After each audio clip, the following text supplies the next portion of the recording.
everybody. Welcome to the Select Board meeting for Wednesday, July 15th at 6:15. Sorry for the delay.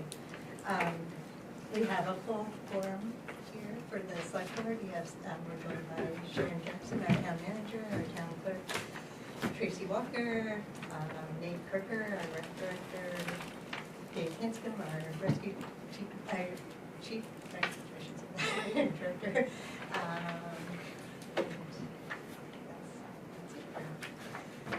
All right, can you join me in the flag salute? I pledge allegiance To the flag of the United States of America and to the republic for which it stands, one nation, under God, indivisible, with liberty and justice for all.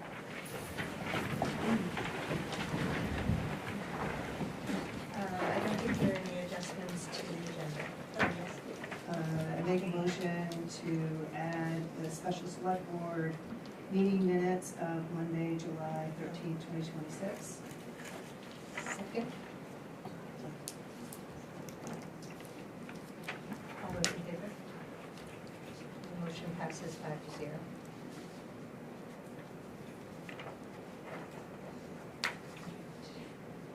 No public hearings tonight, so then we'll move on to public comment. If you'd like to make a comment, please state your name and the town you're from. And yeah, go ahead. I'm Lindsay Gardner from Bethel resident, and I'm just here following up on I had come in early June to discuss town manager contract and how we're managing that process, and wanted to reach out to get an update, so I have a couple of questions. So at the time when I came in, the board didn't commit to any specific next steps, which was totally understandable given we were headed into an election, I think, the following week. That election is behind us now, and it's the same board, and they're starting really, kicking off their next year together. And it feels like the right time to ask for some more concrete commitments on a few items that I had raised previously. First, I'd asked about a formal evaluation process in terms of performance evaluation process, and I'd encourage this to be for everyone in the office, not just the town manager. That's just good practice. With some, a predictable schedule, something you do annually, clear criteria, all of those important things that you would expect from a job, that you would get that kind of feedback annually. Second, I had asked about compensation and role benchmarking against comparable main municipalities, so that the position moving forward is grounded in data and not in a previous contract. Third, it had asked about an updated contract that removed some provisions that the town manager herself had said she didn't use, just to make sure that things are we're reducing risk and keeping things really clear and legal as you move forward. Just so people know, I work professionally in HR, so I do this stuff all the time, which is why I saw these flags in this as something that needs to be managed, just so that the town doesn't open itself up to risk. And fourth, and this is a new ask, and I do want to state that that's a new ask, is around the succession plan for the town manager role and any other big role in this office, because for the town manager, you've already retired once from another position, and you'll retire at some point. That's not a criticism, that's just a fact. Every organization should have a succession plan for any critical role. I've worked in a number of jobs. You always have a succession plan for anyone who's in a strong strategic position, because without them, right, you don't want the organization or the town or the company to fall apart, right? You need a plan for that so that you're proactive for the day when they choose to do something different, which is just logical. And I think it's important, and I would encourage you to consider what other positions in town are critical to the town's success and how we're thinking about being proactive about having a plan for when those people choose to do something different. We used to say, we say a lot in corporate, if I won the lottery tomorrow, am I coming back to work? I mean, some people are like, yes, dedicated to the job, but most people, right, if you win the lottery tomorrow, you might be doing, going on a nice cruise and a Hawaiian vacation. So what's the plan for those people in case they choose to move on to something different? So I'd really encourage us to do that, especially because we as a town have been caught out on this a few times, right? We've had turnover in critical positions that we haven't planned for, and we've been in this game of firefighting and catch-up, which just isn't a good way to manage government or manage anything. So I'd encourage us to be proactive on this so that we're not caught on the back foot when something like that happens, which will happen with every position at some point, right? None of this is intended to be adversarial. It's just basic scaffolding for good governance and good management of any kind. It's pretty standard practice in HR and in every organization I've ever been in or worked with. I've done a number of, I've been on nonprofit boards, I've been involved in a number of organizations. This is pretty standard action. So I really appreciate you all considering this and taking the time to listen, and just wanted to make sure it's still top of mind as you move into your new term together, because I completely understand why you felt you couldn't commit with before a coming election. You're all seated here now and would love to see some commitments and hear about what your plans are for next steps. So that's my more formal one. Secondly, I might have to leave because I have small kids and I'm gonna have to help with bedtime, but I'm on the rec board and do want to say that I'm just really supportive of whatever needs sharing. We worked really hard on this position. I'm really excited about the progress we're making as a part of rec. Swim lessons, little kids sports, just across the gamut. I think I'm really excited about what this position can do for recreation for people of all ages. So just want to speak in support of that while I have a chance. So thank you. So in reference to the last question, I think we've had discussions with the town manager about what that would look like. There's nothing to my knowledge in writing, so someone please correct me if I'm wrong in that, but, so that's the best answer I can give you on that one. Yes. Sorry, which part? The last question that you asked. Succession planning? Succession, yeah. Okay. It's a discussion that we had with Sharon when she signed the original agreement, but there's nothing in writing. As far as other town employees, and again, please correct me if I'm wrong, we are responsible for the town manager, the other is kind of up to the town manager, so whoever that is at the time, which obviously is Sharon, that would be, I assume, something you would have plans for if we had a department head that retired or something like that, and or that department head. I envision it being a conversation between the town manager and the departing department head, at least in a cordial situation. So, and then what was the second question? Sorry. Benchmarking. Benchmarking. I'd asked about compensation and role benchmarking. I think you provided a lot of feedback about how it's hard to say because you don't know the responsibilities of other jobs, and this is stuff that like the Maine Municipal Association, like that's why they collect this information. So I'd asked about a commitment to do some general benchmarking for you all to get the lay of the land in terms of what expectations are in terms of compensation, benefits, role responsibility. It's pretty typical. I mean, I think we haven't done anything specifically just because we still have this same person, but I think we would, like, definitely we need to start looking at All it goes for with the succession future. planning and Yeah. everything. So- It's just good information to have, because otherwise if someone chose to leave, you just have a short window and it becomes very, very stressful, understandably, to try to get that information. Yeah. So, and I think to partially answer some of your other questions, we can't necessarily say details at the moment, but our July 13th meeting, have you read that agenda? I have read the agenda. Okay, yes. so that, things are in process. Yeah, Okay. I mean, Yes. yeah, we've had several special select board meetings with, and it's been under personnel matters for town manager contracts, and we are working, That's why we're late tonight. yeah.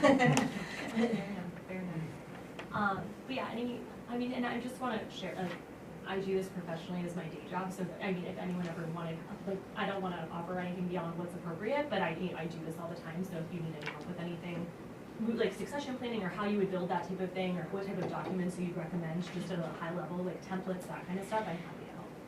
Yeah, I think it's good. Yeah, would be great. Good. Thank you.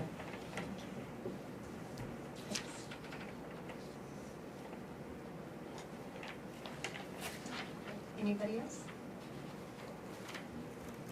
Thank you. All right, we're going to move on to action on the minutes. So the first one we'll look at is the minutes for the July 1st, 2026 special meeting. I will move approval as presented for the special select board meeting Wednesday, July 1st, 2026. Second. Any discussion? All those in favor? 5-0, and the motion passes. We're going to move on to minutes for the July 1st regular select board meeting.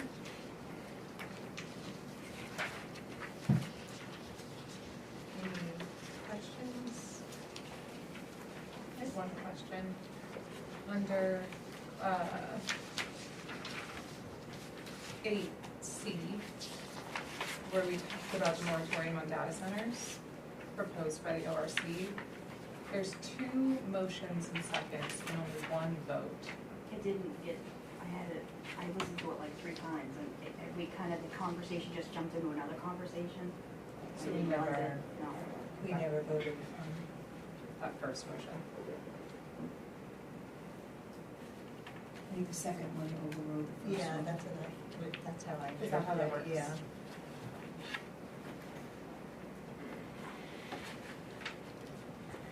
So no changes needed.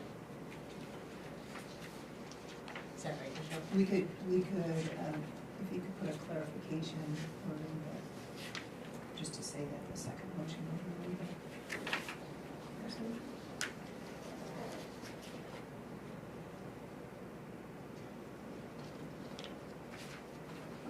Anything else? I move approval of the select board regular meeting minutes of July 1st, 2026 as presented. And I just have one, just at some other time, you had put some notation in here that you had contacted, Tracy, the clerk had contacted the state in regards to the assessor write-in vote. Thank you very much.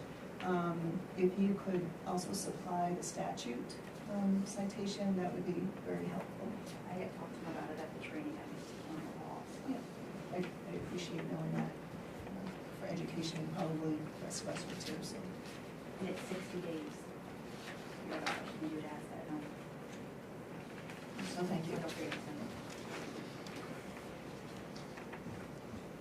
Sorry, you made a motion on the minutes in a second. Okay. Any other discussion? All those in favor?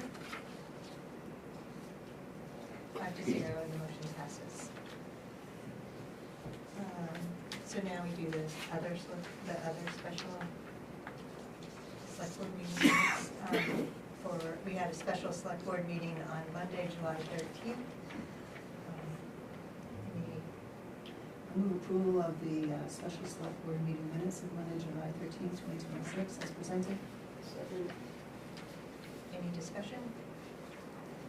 All those in favor? And the motion passes 5-0. Okay, so we're gonna move on to Sharon and giving the town manager report. Meeting schedule, I am going to add a couple of things. All meetings are subject to being rescheduled, and you can always check the town calendar on the town website to see if the meeting has been rescheduled. We'll post it once the chair lets us know that. The rec board meets the first Tuesday of the month at 6:30, ORC the second and fourth Tuesday of the month at 5:30. Airport is the second Wednesday of the month, 4 to 6 p.m. at the airport. Conservation Commission, the fourth Wednesday of the month at 4 p.m. Planning Board, the second and fourth Wednesday of the month at 6 p.m. Select Board, the first and third Wednesday of the month at 6 p.m. And Solid Waste, the third Wednesday of the month at 10 a.m. Your packets include payroll warrant number 2, dated 7/13. The town office will be closed tomorrow, Thursday the 16th, so staff can participate in a violence prevention workshop from 8:30 to 3. That is sponsored by MMA. Northeast Bank did send some updated documents. I forwarded those to you, and then I forwarded them to the attorney. She sent them back today with the red lines that then went back to Northeast Bank for their attorneys to review. So when we get to that item on the agenda, I would ask someone table that item until the August 5th meeting. Stephanie and I are still working with the auditors to finalize and confirm the capital balances for fiscal year 2025 audit. Also working on the balancing for the wastewater treatment plant. There are some issues there as well. There's an email from Mike Wilson, Northern Forest, with the notes from the June 22nd Mahoosic Select Board meeting and information for the next meeting. I think that's the first time I've noticed that's what he's calling it now, which is, it's pretty good. The letter from the Office of Brownfields and Land Revitalization to inform us that we did not receive the grant that was submitted on behalf of Newry, Woodstock, Greenwood, and Bethel. I did send that letter to those 3 town managers and asked if they were interested in pursuing a second grant submission.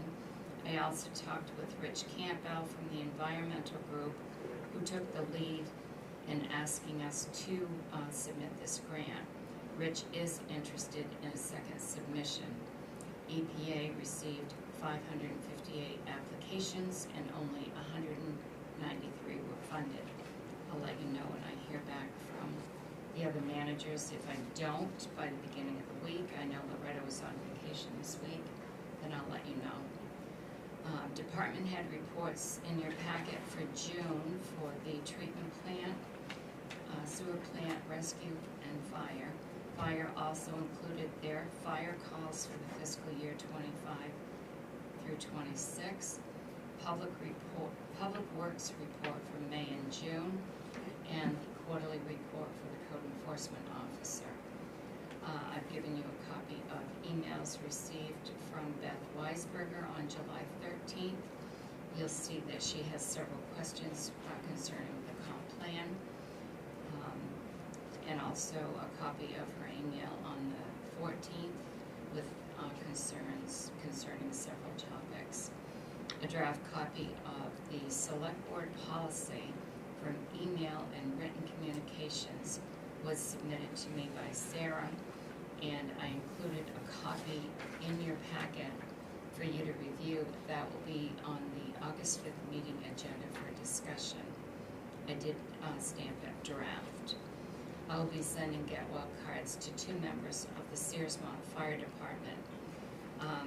Last week on Channel 6 News, they did post addresses on the news channel if anyone wanted to send get well cards to 2 of the firefighters. I did take the addresses, and I have the cards that I got this week, and I will be sending those out by the end of the week, along with the letter to the Searsmont Fire Department. The total of the fiscal year 26 real estate tax balance as of today is $265,311. That's down from the $414,872 when we sent the 30-day notice of liens on the 26th of June. Real estate liens will be recorded at the registry on July 27th. Courtney has been working with Erica Buffkins from AvCog on the Housing Opportunity Program Municipal Ordinance Development Grant under the Maine Office of Community Affairs, which is MOCA. They have set up an account to submit the grant on Friday. Erica assisted Newry and several other towns in the AvCog's area. The planning board and CEO will work with Erica and the town attorney to complete the revisions to the ordinances in order to come into compliance with LD 2173 and LD 1829. The proposed ordinance will be referred to the Housing Opportunity Program upon completion of review by the town attorney 2 months before the June 27 town meeting. An estimate of costs will be submitted for staff and volunteer time, legal fees, consultant fees, and public notice fees. Monthly and fiscal year-end report showing fees received at the transfer station from Archie's being there, and the monthly and annual report billed to Newry and Hanover is one report. The second report is the monthly and 2026 fiscal year-end report showing the tonnage from curbside and dumpster pickup by Casella in Newry and Bethel.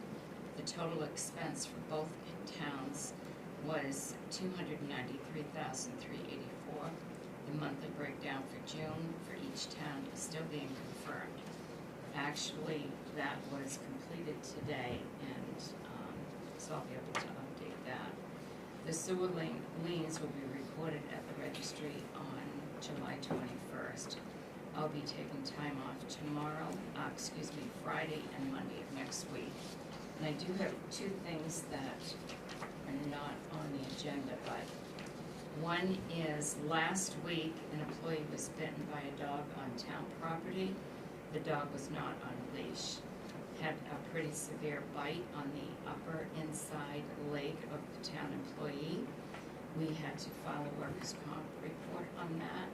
The employee had to go to Concentra. He had to have a tetanus shot and was given 2 antibiotics. The dog was put under quarantine. And one of the things that we've been discussing is that we should be looking at having some type of leash law ordinance drafted by ORC, especially for dogs that are on town property where there are employees.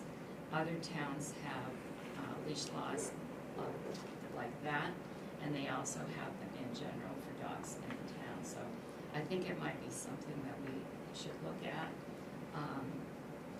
instead of having dogs just, run without being on a leash to help prevent dogs from biting. And then the other is the town, the transfer station was broken into sometime after closing date on Wednesday, July 1st. It was discovered on Sunday, July 5th when they opened. We have a list of several items that was taken, damaged. Scott filed, I contacted, that Sunday, I contacted the Oxford County Sheriff, and because they're not representing us anymore, however, they do cover our area generally. So a report was filed by Scott. The deputy came here and met with Scott on that Sunday. That was when we also found out that our cameras were damaged due to lightning, and the following day we had the camera company come and they replaced everything. Thank you. Thank you. Any questions for Sharon? Just one, which town property did the incident occur on? At the airport. Because we do have a recreation trail ordinance, we do have, for dogs, and I think we even had cats, that they, need to be on a leash or voice command. So, Yeah, we did look at those, but they don't cover that. And I will tell you that there are several dogs that do come into the town office with their owners, and the dogs do roam all through the building. And that's not a good thing to do, because if anyone is nervous about dogs, the dogs can sense that. So I think it's something, especially with this bite that was pretty severe, I think we need to look at that. I think as far as the building goes, we could just put a sign up that says all dogs must be on a leash, or service dogs only, or something like that. Yeah. Sometimes they're on a leash, but Right. the dog is by itself with a leash on it, Wandering around. Yes. going around. Yeah. Yeah, we would just, well, I mean, you guys can, yeah. I think No, I'm you just could saying. use your common No, sense no, I of mean, I usually, judgment to be able to say, sometimes they are on a leash, please. but they're just not for the normal. short of having, an ordinance or something, I think it's Yeah. well within your comment, your right to say, Yeah, please. yeah, just a sign on the doors where people would come in, just so it's clear that dogs, just either service dogs only or.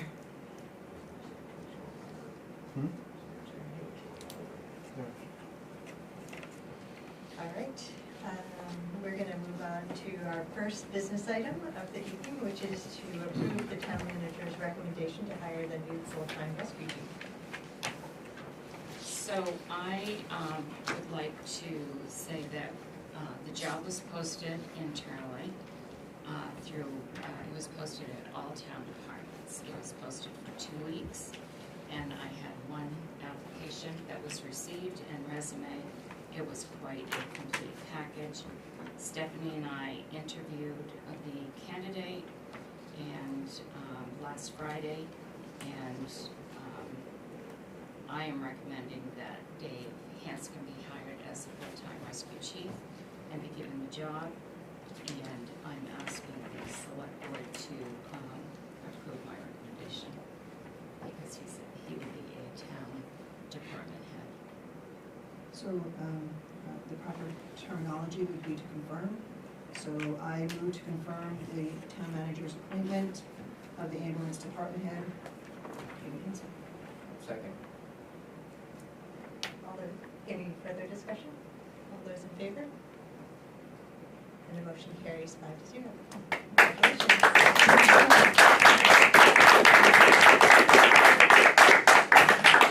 Welcome, Dave. I Yeah, think you're thank going you. to be a very good addition to the town. Thank you. I would just like to say thank you to Sharon for all of the collaboration. Thank you to the select board for taking the time to consider this and to follow it through to this point, and to these people who have been extremely supportive and encouraging through this whole process. And you've seen them here on numerous occasions. This is why I love this show. Yeah, I was gonna say, you have a very dedicated These are the crew people. here, so. So thank you guys very much. Appreciate it. Congratulations. Thanks. Thank you. Yeah. You don't want to stay the rest of We'll go with steak dinner. They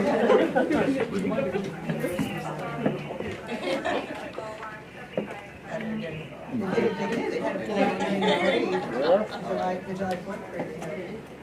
Oh, that happened, I heard. Yeah. Great. All right, and so we're gonna move on to another exciting department, the recreation update from Nick Kirkland. It's really nice to have you back, and looking forward to hearing from you, and I don't know, Sharon, do you have anything to say first, or? No, Nate and I met last week. He's going to give a report on what's been going on in the recreation department. Yeah, great. So thanks for having me. Just want to talk about some of the things we've been up to and some of the things we have in works going forward. I'm going to start with swim lessons. So we have offered a number of swim lesson groups through the rec department over the past few weeks, which have been well received. We started in June, offering some classes at the Riverview Resort Pool. Those were preschool and parent-child classes, so they're covering up until age 5. Those were very well received. Those filled up very quickly. So we had 24 spaces available, and those all filled up within about 6 hours of us opening their registration. And I think the experience went well over there. It's a good facility for that age group and kind of size kids. And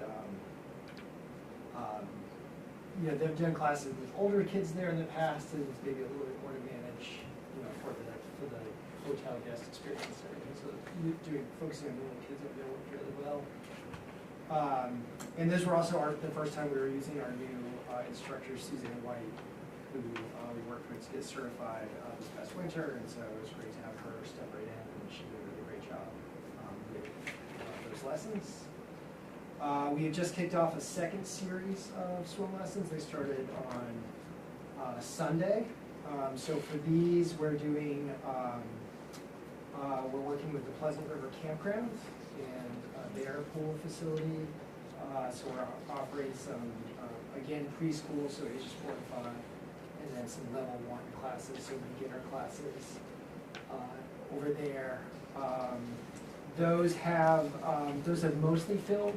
The level 1 classes didn't fill up as much as quickly, so we actually switched it from 2 and 2 to 3 preschool classes and 1 level 1 class, just trying to make sure we have kids in the pool regardless of age.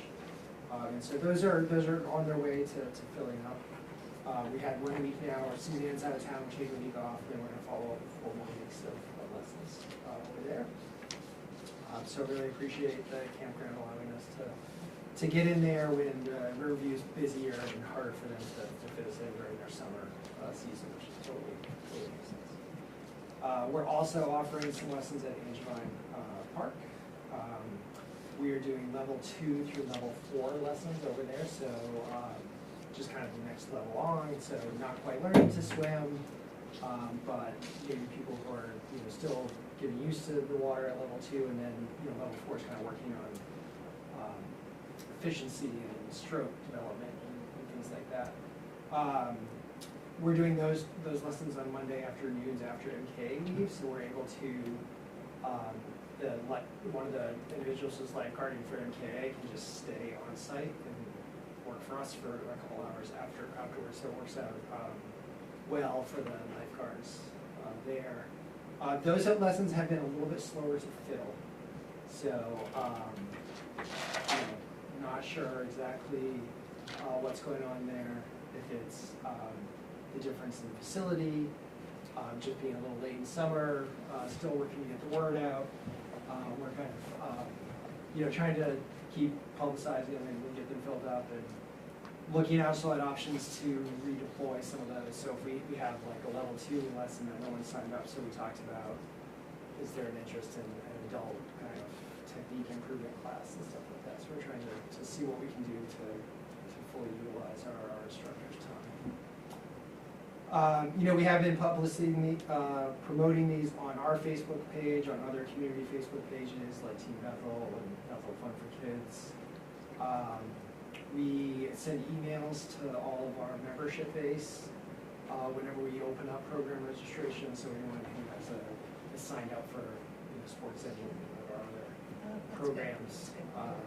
And we can do, sometimes we do those general, and then we can also do a targeted, so we can go and look at, send it only to kids under 5 and stuff like that. We've had emails go out through the elementary schools.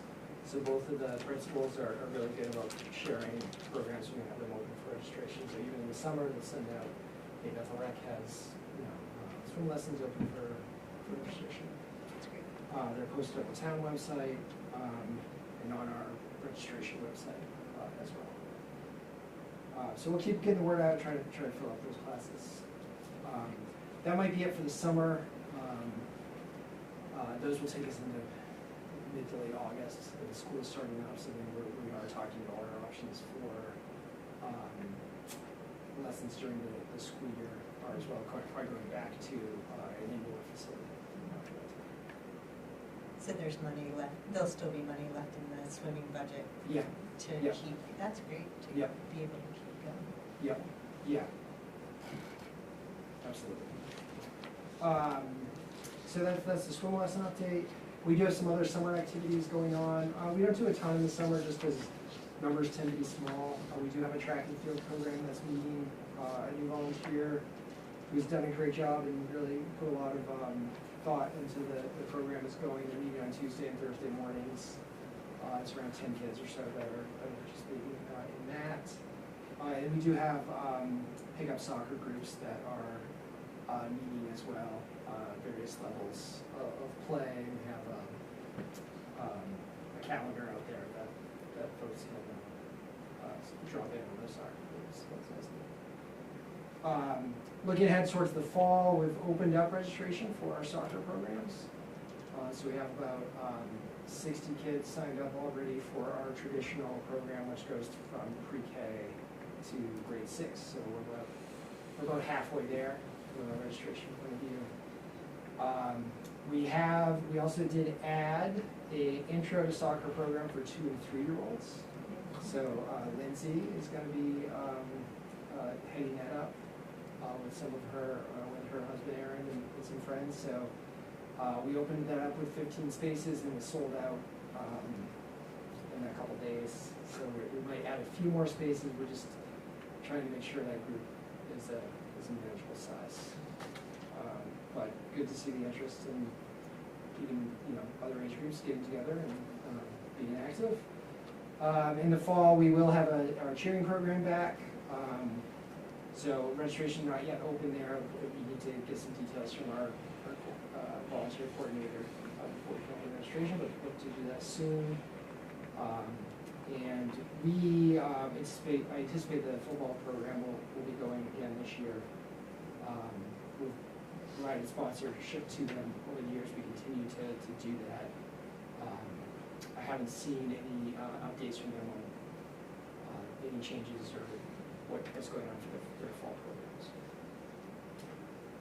programs. That's kind of it from an activity point of view. Just on a facility, from a facility perspective, of course, there's the basketball court that's going to be redone. So I really appreciate the support of the select board to get that project done, and the work that Sharon did to get our vendor there identified and the extra money found. So that's going to be nice to see that space refreshed. We also have the dugouts up at Crescent Park. Some carpentry repairs and fully repainted those with some of maintenance money last year. So those are looking much nicer and a little less run down than they were previously. We do have lined up to have the Greenwood dugouts repainted as well. There's maybe in a little bit of some very minor carpentry repairs there. Those dugouts, that's going to be paid for. The town of Greenwood had a special fund for that down at Rec Park, and they Bob Wakel is one of the select board members reached out about, hey, we still have this 900, I think we still have this select board. They had some money in that account, and were wondering, what they could do with it. We came up with a plan to get those dugouts repainted and refreshed. So keeping our facilities in good shape. We're excited about the next agenda item, so the approval of the job description for our community recreation position. So we'll talk about that in a couple of minutes. It's obviously going to be a big deal for us. The kind of other thing that's been going on just a little bit is starting to use the Bethel Citizen Space in the kind of least we're just starting to put stuff in there. So as we have baseball gear coming in, we're putting it in there. As I'm getting the soccer gear out, we're putting it in there. So we're at least moving out from upstairs and moving into that space, but we'll need to work on plans to more thoughtfully use that space and design storage and stuff like that. But for now, we're making our presence felt. And will you have, will you in the new position have office space, like a desk? Yeah, I think there's room for a desk area. Yeah, so I think we will, haven't made any specific plans about, specific hours or anything like that yet, but up for consideration. I think with the new position, we'll have to see, some of that might come down to who takes that role. Maybe that person's gonna wanna be there all the time. Maybe they're gonna wanna, work remotely, a portion of the time, or so we'll have to, I think we can tailor that to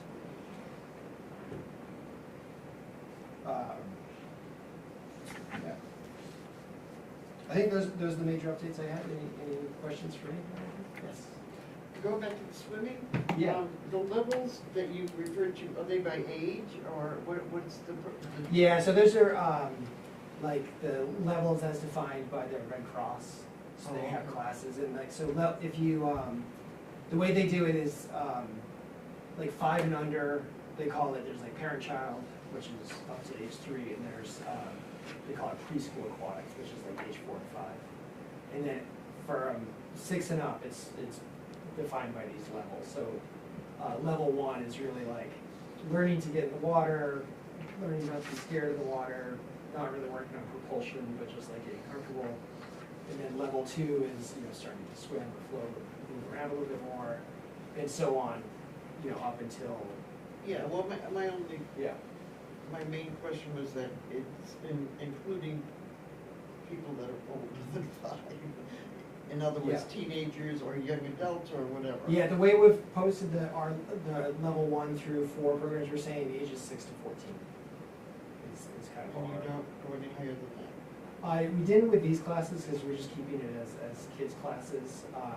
I think if you were doing a learn to swim program for adults versus 6-year-olds, I think that would just need to be structured a lot different, so we're not combining Not those. necessarily adults, but, you know, maybe young adults over 17 or 16, yeah. And, Yeah. High schoolers. the other question is, do you have any connection with the chamber as far as advertising, you know, posting this stuff? I haven't done anything with the chamber in the past. I know there's some new leadership over there, so maybe it would be worth working with them going forward. And just one more, Yeah. what's going on with school? Yeah, right, so a lot of that has to do with the position that we're looking to hire, and that person's gonna be critical to creating capacity for us to really make detailed plans for the coming winter over there. We have had continued conversations with the Gould leadership, and they're absolutely on board with us using the space this winter, and understand also that with the resource that we're looking to hire, that you know, that person's not gonna be leading the long-term planning efforts. You know, it's just not a match in skill level with the position that we're hiring. So, you know, we've talked a little bit just about how we've acknowledged that those long-term planning efforts are gonna have to be managed by people other than this position that we're having. Okay, but are you, what is it, talk of a contract or some sort of paperwork that the town won't be liable for, you know, anything that goes up, that happens there? Well, so we already have, there's acknowledgement that at some point we'll, you know, probably wanna have some sort of signed, use agreement, whether or not that's needed for, you know, at right now versus when we start talking about formalizing things. I think that's part of what we Right, discussed. because the liability is either the town or them, so we need to. Yeah, so we already, from a liability perspective, we have anyone who's participating in one of our programs is signing a release waiver. So just like whenever we do something at Telstar or at any other privately owned facility, we do have those release waivers covered. Thank you. So just to add to that, our attorney put that together Okay. last fall. Yeah, we have our, yeah, and part of this was Gould's request to, you know, we say like, hey, this, you know, any facility that our stuff happens at, you're released from, and we just specifically added Gould Academy, right? So it's spelled out, so there's no argument about whether or not, you know, Gould facilities are included. Right, thank you. I had one question, and it probably isn't critical, but like, do we give priority to Bethel residents for signing up for, say, swim lessons or program or soccer? Or is it Yeah. all, or do all towns, kids, like from all the surrounding towns can join Yeah. our programs? Yeah, so that's a good question. Generally, for most of our programs, we don't specifically limit it, with exceptions. One exception is baseball and softball, where, because we play as part of these defined organizations, there's bylaws in the rules about kids playing for different towns. So if there's a kid in Paris who wants to play on a Bethel team, there's only certain reasons why that can happen. For instance, if they attend school in Bethel, they can still sign up with Bethel, and so we allow that. Or certain times, sometimes towns will need to combine kids at a certain level. We had a softball team that combined with West Paris for our U14, since we had some West Paris girls registered with baseball, softball. For things like soccer, there's no bylaws in the rules, so if somebody wants to play a Bethel team, they can just sign up, and we don't. So we had some Rumford kids, we had some Waterford kids, We are seeing some participants in our youngest kids soccer programs, especially come from other towns that aren't offering those things. Right, so, I was just wondering with the things like that filled up really quickly, like the young swim Yes. lessons So and the young with- soccer, are we making sure that our Bethel kids who are paying? yeah, so with swim lessons, we kind of more directly said, SAD 44 residents. So we're giving kind of equal access to, our partner towns like Newry, and Greenwood, and Woodstock, who are contributing to our department, in various ways. And we did this time around, so we did have, like, I looked, our system can't really limit it, so like we can say, like, you have to be SAD 44 only. But we did have like a Rumford kid sign up for lessons, and I had to put him on a wait list. It worked out because that class didn't fill out, so I got to join. But you can do wait lists on the system so that, I don't know, like, Yeah. like you have a sense of like how many kids didn't get to swim who may have wanted to, type thing, or not? Not in, Sports Engine doesn't do wait lists like that very well, but we do have right on there. So like when a lesson fills up, I go right to the cover page of the registration page, and it says, like in bold letters at the top, like, hey, this is filled. If you're interested in joining the wait list, email Okay. Recreation. So, I had sort of a related question, but I'm gonna go back now, hearing your explanation. The rec programs here are priority for SAT 44, the 4 anchor towns plus people who attend, so yes, they could be attend. As Paris person is attending SAD 44, that makes all the sense in the world. Right. And I would be interested, as we're keeping track of participants and in what programs they're doing, I would be interested to learn more if there's people coming in from the greater SAT 44 area. It doesn't seem like Rumford youth is coming, it doesn't seem like it's impacting or taking away from SAT 44, but Right. there definitely is an inherent priority for SAT 44. It's in our code, it's the agreements that we have with Yeah. SAT 44, so, Yeah. and we are aware of that, but it doesn't hurt to reiterate it. So what my question was going to be before hearing all that is if can you keep track of some sort of number for Albany and Mason townships?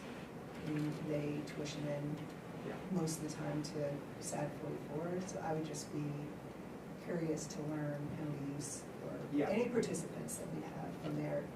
And what I'm getting to is longer range is for perhaps some financial support to go to the UT or to Yeah. the county Yeah. for some support. That's Yeah. long range. But Yeah, Sharon and I talked about that topic a few weeks back. I have an agenda item in the next rec board meeting to talk with the rec board about some ideas around that. And we do have kind of a fresh set of data on by town participation that we can share as well. It's just going to flesh out that concept with the rec board. yeah, before we share. no, that's great. And then I did see on the town website, I think it had the soccer registration and such, and I know you're very conscious about getting the word out and such. If we could also have it loop back to the town website, or the town website loop back to wherever you are, if somebody goes to the town website and, they see soccer registration, that they can link to wherever they can get more information or sign up. Is that It is, possible? yeah, it is a little, I went on to, and like the swimming isn't, you have to kind of go to Sports Engine. I now I'm forgetting what I did, but it wasn't like really super clear where swimming was.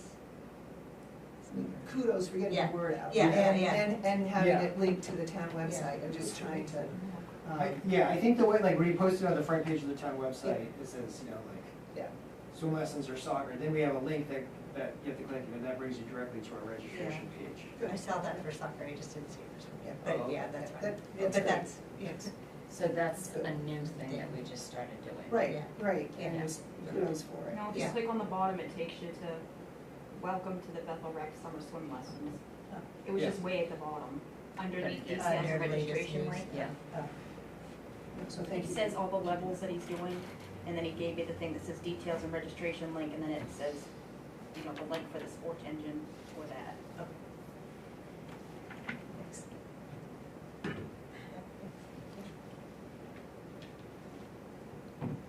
I had one question. Yeah. I just was thinking about the sunshade at the playground, and I know that didn't get into the budget, but every time I drive by the playground, it's been so hot Yeah. and sunny. Yeah. Has there been any further conversation around like what Yeah. it would take to get something like that done in the near future? Yeah, we did, like a month ago, I went down, I set up an easy up in the location, and it's a 10 by 10, which is approximately the size. We were kind of looking at position of the sun, the position of the shade, the shadow that projected. And actually, so I left it up for a day, I took some pictures at various times to kind of see how it changed. And we were looking at also other shade sources there, and thinking about how to maybe utilize like some of the trees and some of the natural shade as well.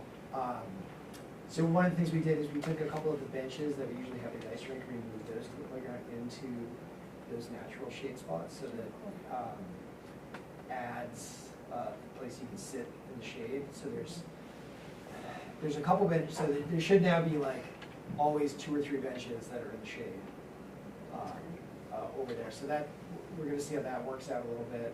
And then I wanted to kind of redo my like sun angle study right now to just get us, make sure that when we put this thing, it's gonna put the shade where we want it to go. That's great. So, Yeah. you mentioned the track, 10 kids, which I think is great. Are they participating in any summer track meets or anything? No, it's a tough ask, I think, for most folks on that. I shared the information with, we have a new volunteer this year, we've had new volunteers kind of for the past 3 to 4 years. So I shared the information with her, she's aware of it. I don't think there was, you know, some of it's, like last year, it basically came down to the participant flight. Yeah. So that summer track series, U.S. Track and Field has like a main organization, they put on summer track series, the state's divided into like 5 groups. Each group has like 5 meets, and there's a state meet in August. We, you know, we're on the fringes of geographic location, so the meets for our group are in like Poland, Lisbon, Topsom, Woodstock. So, and a lot of them are like 10 a.m. on Thursday, or 2 p.m. on Thursday. So it's really kind of a full day Yeah. I did meet ask. one young kid when I was up at the track maybe a week ago or so, and he was there with his dad, and he was doing the discus, and I kind of like 12, so I asked him if he was like a U12 or a U14, and he said he's a U12, and I didn't actually get the names, but he was practicing to go out, I think, like to the nationals or something, so I didn't know if he was in our program or not. Yeah. So. Yeah. I'm like- I'm not sure we ever. Yeah. Yeah, because we did 2 years ago, we had a few kids participate in those meets. But it's just a class. Yeah.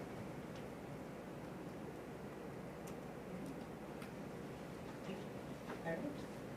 We'll keep you on those to talk about the new, well, we're gonna review and approve the recreation department part-time job descriptions. So Nate and I have been working on the recreation coordinator job description.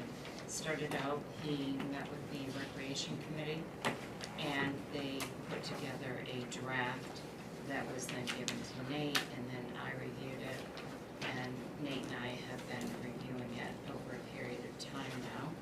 And we met last Monday, a few days ago, and I've given you a copy of the recreation coordinator job description that Nate and I have gone over, and we are both in agreement. It's generalized, it's not specific to any particular thing.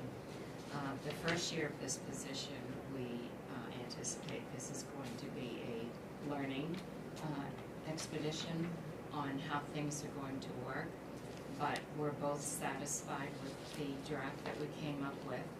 And while doing this, we felt that it was also necessary to review the director, part-time recreation director's position as well. So we did make some changes to that. The director is overseeing the program. The coordinator would be responding to the director. And Nate, as the director, would be given the direction to the coordinator on what needs to be done. So this is part of it, and what the plan would be to do is to ask you to approve the recreation coordinator part-time position. It's a new position. It would be 20 hours a week. It's non-exempt hourly, and the plan is to advertise the job in-house in all town departments. It would be posted at the recreation department area as well. That again is keeping with the idea that current employees of the town have first opportunity, just like we did for the rescue chief, to apply for the job.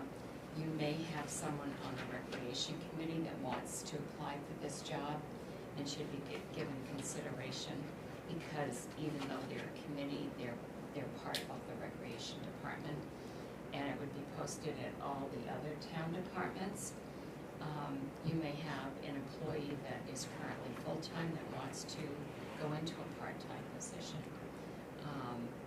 So it's giving the opportunity to current employees.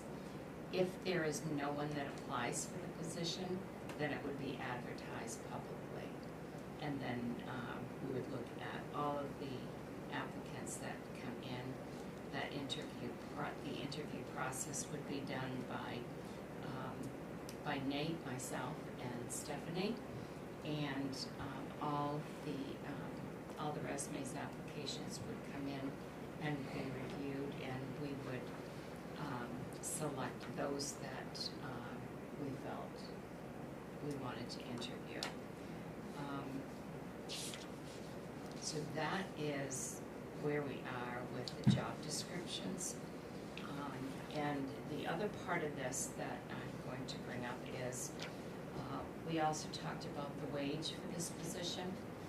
So I think we all know that the recreation director's job pay is a lot lower than what it should be.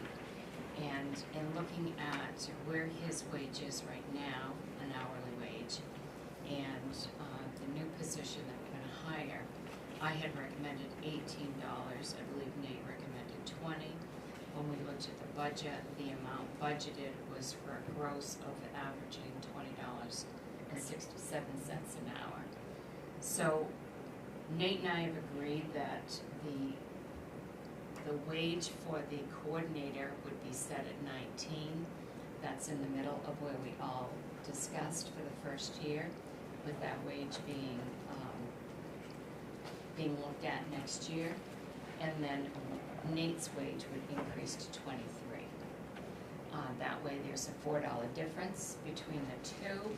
It would bring him up more appropriately with a part-time recreation job. He's been in that position now approximately 3 years, and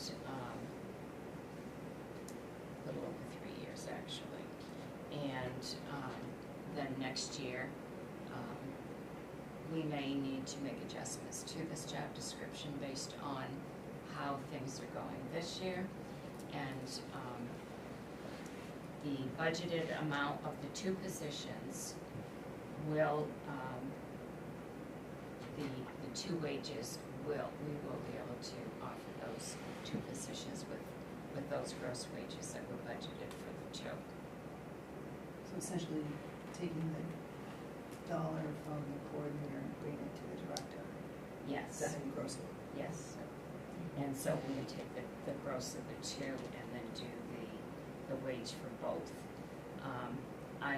I feel it's important that Nate's position makes more than just a little over $1. And this is gonna be a learn as you go, I believe, job description. And they may decide that, you know, we wanna take it a little bit further, and as you've just heard, all of the work that the committee and Nate is doing now with all of the programs we have. Also, the idea of expanding into adult programs. We talked about next year, possibility of looking at this being a full-time position, but that's next year. So right now, on the table is to approve the recreation coordinator's job description, so we can advertise and fill that position.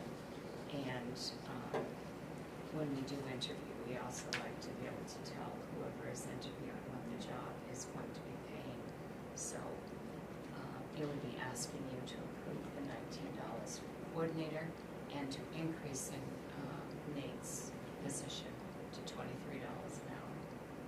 Do you have any questions? Would we also be approving changes to the rec director job description at this There, time? it's my understanding, I can't find anything and once a job description for a position is approved, as if changes are made, that does not go back to the select board for approval. The department head would make recommendations to the manager, and the department head and the manager would look at how the job description, because you may want to, like in the case of the town office, you may want to rearrange how some of the jobs are done, but no place I've ever been, original job descriptions are approved by the select board, but then after that, if there are changes made to a job description, it's between the department head and/or the manager together. So, I don't know when the recreation director job description was approved. But I do have one systemic change to be included on it, if it could please be included. On Is which that one? On the director. I'm gonna start with the director one, if you guys Yeah. don't mind, because that's the easiest one for me. Yeah. And on the job description, nowhere does it incorporate the recreation is a formal name, the recreation board, because a lot of the policies and the programs are the board together with the rec director. So I would just ask, I'm not gonna wordsmith it, but to incorporate recognition of the rec board and what its duties are as it relates to the rec director. And it's just very simple. It gives the basis of why there is even a rec director, and it ties it back to the code. So I guess you're gonna have to explain it to me, Yeah, because I don't know what yeah. you're saying. It's this is the,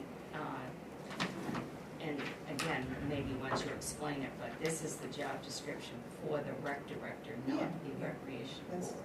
No, but No, just, but the basis is in the code. So there are two places. The recreation department is gonna be a recreation department headed by a recreation director, that's fine. The department shall be responsible for the planning and implementation, and it's for the greater population. And then also, the town manager may impose additional duties on this department as needed, which always could be added to department heads here. But then you have the Bethel Area Recreation Board. So the Bethel Area Recreation Board oversees the recreational activities occurring in the great area. They also propose programs and corresponding expenditures in consideration for their overall budget. So there is no recognition of a tie back to the Bethel Area Recreation Board. So that I would just ask that there's two sections where it's mentioned, and I think it's just very easy, just putting in. And the rec director is responsible and works with the board. with the board, Yeah. yeah. Yeah, Something so like I think that's just somehow just gets Yeah. put in. Yeah, That's all. that's probably important, just so that, you Yeah. know, you don't have Yeah, rec director, and whatever, it listens can to say the something board. like, presents an agenda monthly to the rec board, and keeps them informed or. Or even, it's all developed, in conjunction with the Bethel Yeah, area. because they help, they help with ideas and planning and stuff, so just Yeah, that you work. yeah, and it's you part of would- what I have to do is, work with them to do that. Is part of who you have run to the work run with. monthly rec board Yeah. meetings, right, Yeah. so that's. Yeah, I would just add in that, I don't see it. So I think under general summary, it's just a matter of adding, works with the recreation board. Yeah, I mean, because the director alone does not set the policy or the programs. The director works with them. So however, an introduction and a tie back to the code, gives it the basis. I would look to that. I think that's a systemic piece that would be critical. It shouldn't hold anything up. I had another question about the director position, that's I think in the same, similar vein. With your all's decision not to include, and I agree with the decision not to include the coordinator position as doing this like long-term strategic planning, I didn't see that included in the rec director position, and I wanted to make sure, because a big part of the conversation around the recreation coordinator and what we want to see long-term is a long-term rec plan. Really thinking about like where are we going with this strategically. So I think it would make sense to include in the recreation director position something about like collaboration with town manager on long-term like recreation strategy. I think I would look to put it to the board, just like we do Right. the conservation Collaborate, committee, it the could board. be baked into that same piece. Through the director, ask for, the select board ask for a goal for the recreation board to come up with a 5-year strategic plan. I think that's, So in where it references the rec director working with the board, it could reference like towards long-term planning, like something about that, I think would be good to have in you here. could put that, but that would be in the management of, or directive from us to the Right. board through that. But it could very easily be argued, looking at this position, that that's not this, that this is more of an execution. I mean, I don't think that type of work is funded in this role. So like, yes, it should be there. Yes, I do some of that. No, it's not covered by a $23 an hour, 20-hour week rule. Yeah, that's So it. I, So it's missing, but not because it should be there, but. But it Because could there's a be bigger put gap. to the board.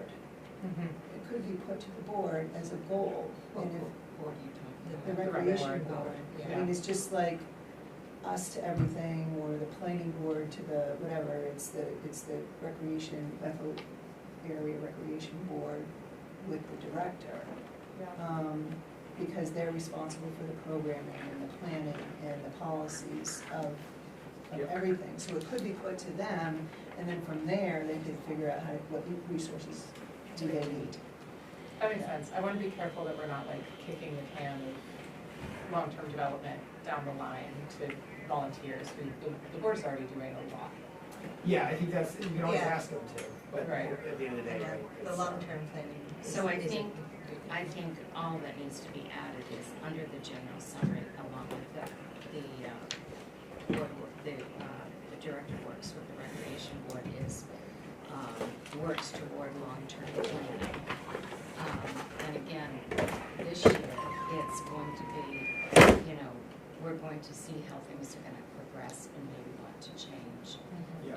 But if we add works toward long-term planning, I think that's a broad statement that will cover anything that Nate wants to. I like that. I mean, there is in here, right, under essential job functions, evaluates present and future needs of recreation. Yeah, So- Yeah. it just, Yeah. it is there. And then if you just wanna put it in the end, it's already there, I would keep it separate, I wouldn't link that one activity to the board, though. No, it's under the direction of the recreation director. That's why because of what it's already really talked about under essential job functions. It's Right, just future put needs it are right under- there, Yeah, right. just put it under the Right. general summary. They're working with the board, these, their recognition of the boards, a little bit different. But I also do just want to I agree with the increase, the hourly increase, especially since you'll be stepping into like a managerial role. I think that makes a lot of sense. Yeah, appreciate that. Yeah, and Right. hopefully it goes, we can do better next year. And the only other piece that I would do is, we have this listed as a part-time, 20 hours, and when I look at the classifications that we do have, there's two types of part-time. And I would look at the regular part-time position for the director, and a regular part-time position shall be year-round in nature with no predetermined end date and scheduled to work less than 35 hours per week. And regular part-time employees are not entitled to benefits except those mandated by law. I know you traditionally work 20, which is fine, but if you needed to work 23 one week, that would still be work within it. But I think it fits the regular part-time versus the variable hour part-time I piece. think that's where it was intended. Yeah, so I would, So all we need to do is add regular, yeah, part-time, under position type to both of them. And he actually gets a wage, right? It might be a consistent wage every week, but it's not a stipend, correct? So when he was hired, he was actually hired as a part-time employee. He's been paid a stipend wage. So that's why this is now written as part-time, so that he will get paid a part-time wage every week by hours, rather than a stipend monthly. Yeah, I agree. So That should have means you changed. can- That means you can work a few hours one week and a lot more the next week and just. Well, he will work 20 hours a week, is what he will work.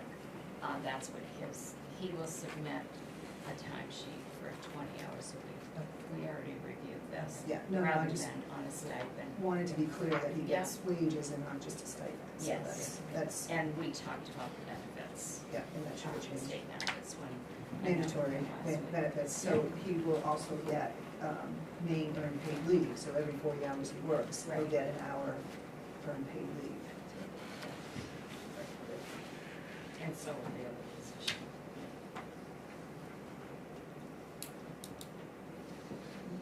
So,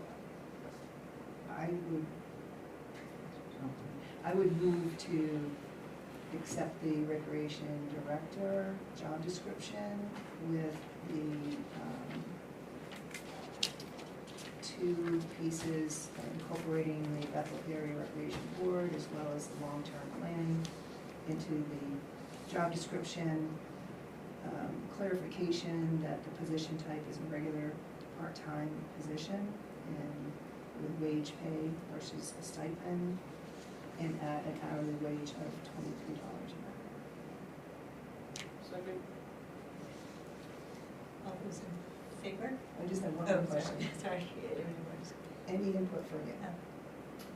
Oh, on that, Different than the direction we're going in? for the director role? Yeah.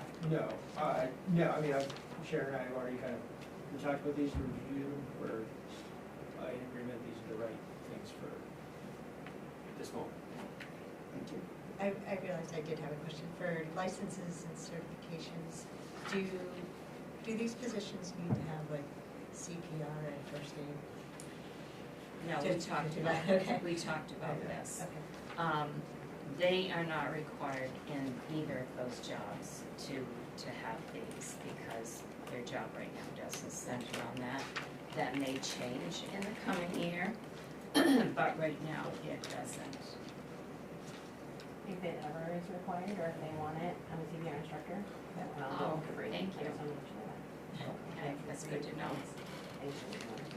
So, do we require the people who are working with kids and? yes, the lady that was just hired, she took the training. Oh, yeah, Suzanne, yeah. first Suzanne one, was yeah. her name, Yeah. yes. Well, she's So a she- safety she's- instructor, isn't yeah, she? yeah, From so the Red she has Cross, the Red Cross, so yeah. she's certified that way, yeah. But Yeah. Nate and the new hire is not going to meet. And we talked about this because the rec committee had put it in the coordinator's position. So then I added it to the director's position, and that's where we had the conversation that it's not really needed in either, so it's been taken out. Yeah. question. Okay, and then just along the same lines, safe sports, which is also important, that's more around Child abuse. child abuse, yeah. Yeah. Right, so that's not, part of this. We do, so right now, the only people working with the rec board that do safe sports training are in baseball and softball, and that's because it's required by the Babe Ruth organization that we participate with. Our other volunteer coaches do not do safe sport training. We have a coach's code that everyone signs, a one-page document, and we have everyone does a background check. Okay, that's good. Sorry, do we ever have a situation like, say with the track, is she by herself with kids, or is there always a second adult present? We do have situations where adults will be alone with kids.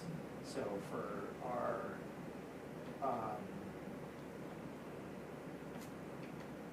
I'm just trying to like think through some of the scenarios. So, probably the scenario that would happen the most would be one of our baseball and softball coaches. So most of those teams have 2 or 3 coaches, but there might be times when there's only one available. And so I'm sure there are practices and games that happen from time to time where there's only one adult on the field. More often than not, there's parents around as well, but like not by definition, right? These do happen in public spaces. Also, like with the field house activities, right? There were times where we had one chaperone. I guess most of the time this winter parents were sticking around, but in theory some kids were being dropped off. So, again, there was no systemic process in place to have more than, to guarantee there was more than one adult there. Think of the soccer program, there's usually more than one team on the same field at the same time. There's usually more than one coach. Yeah, it's Basketball, events, everyone's in a gym, yeah. all together. Track sheet, there's a couple other people helping her out, and so there's usually other adults out there.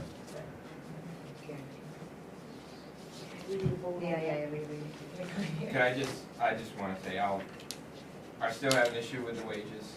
I'm still gonna vote to support this because we've already essentially voted on the money, but I think we're gonna have to reconsider just to bring our other employees in line. We're still paying the rec coordinator now more than several of our EMS and fire personnel. So I think that's just something for us to keep in mind down the road, but I don't have any issues with the description, so I'll wind up voting in favor of it. Are we ready to, all right, all those in favor? 5-0, motion passes. All right, and now we'll go on to the rec coordinator position. For me, if there's any way that there could be some mention, I know we have it in the rec director, and his position is to the rec director and town manager, but if there could just be some sort of acknowledgement that, their governance is with the board. So if that can just be, it has a 10-monthly recreation board, but if there could just, there just could be some acknowledgement that this is with, works with the recreation director and the board. So just some sort of acknowledgement there, that's all. So is that what the code states, is that the board, that Nate works for the board and this position works for the board? Well, they works with, the director is for the department, but the policies and such, the recreation board shall oversee recreational activities occurring in the greater Bethel area and operate programs deemed to serve the recreational interests of the greater Bethel community. Board shall propose programs and corresponding expenditures for consideration of the overall municipal budget submitted to the town manager. The board shall conduct the meetings of all the boards and committees in accordance with the rules and procedures approved by the select board. It gives definition of what the board is, so, you know, these pieces are, right, the department, the department shall be responsible for the planning and implementation of programs whose purpose shall be the provision of recreational opportunities for both the youth and general population of the greater Bethel area as deemed appropriate by the board. So a lot of those, planning, implementation, policies, opportunities is all the rec director, who's the head of it, working with the board. The coordinator is not as much, but I think if there could just be some sort of acknowledgement that there's a board. And it would seem they might work with the board in the rec director's absence. Right. Or something Yeah, like that. yeah, it's just an acknowledgement. I don't see it holding up anything, and it's I the. can also just add to the general summary works with the Yeah, recreation yeah. board. Yeah, and maybe that also becomes, you know, part of the, I just thought of it up here, you know, it has job title, department reports to, or committee or board, and it could be recreation area board or something. So what, in listening to that being read, there might want to be consideration because a committee or board in recreation shouldn't be the lead. The board should work under the direction of the recreation director, not the way it's written there. Well, it's in coordination. Yeah, It works in Yeah, coordination with coordination. the, you know, right. I think of the board as an advisory yeah. body. So it's just it could just be mentioned, it's, I'll just add that to Yeah. the same thing, works Yeah. with the recreation board. and, right, its role, I believe, the board's role for the coordinator is not as much as it would be the director, because the other piece that I had was in the reports too. I see the coordinator reporting to the recreation director. Unless for the first year you're having it recreation director and town manager? Is that Yes, for right now, yes. for the first year? Yes. Is that what? That this Well, coordinator yeah, I think position, okay. Sharon, as I understood, that's the way all positions are. They work under the direction, all positions work under the direction of the town manager as well. As well, but the coordinator is going to report to you first. Yes, that's why it says recreation Yeah, director and and- town manager. I mean, So does if, it need to say town manager? I guess is what I'm saying. That if the coordinator reports to the director, but I guess that if you want to have and town manager for the first year, I could see that for the first year, but. well, that's why I put it there, and again, this is a new part-time recreation position, and it's going to be learned as, you know, we will work on things that may need to be changed as we go along. I mean, there may be times where Nate's not around and they need an answer. And so they if the would- coordinator who's the Yeah. coordinator gonna report to If there's a problem with Nate's not around. it's just like any other department. It's like any other department, you know, Scott Sumner, Public Works, he has his different people, who's not around, who's to report to. I can see this, as you work out the bugs, that it can say and town manager, knowing that this is for the first year. Because things may change next year, you know, maybe full-time. And we look at all the job descriptions, since I've been here, we look at them every year. Right. So I would be okay with that for year one. And then same thing here, the position type, it has part-time 20 hours. I make that change already. So do you want it as the regular full-time, or do you want it as the variable hour part-time?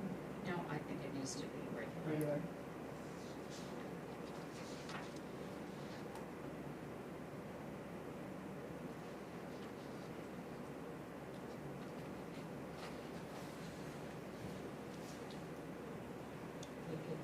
We good to vote?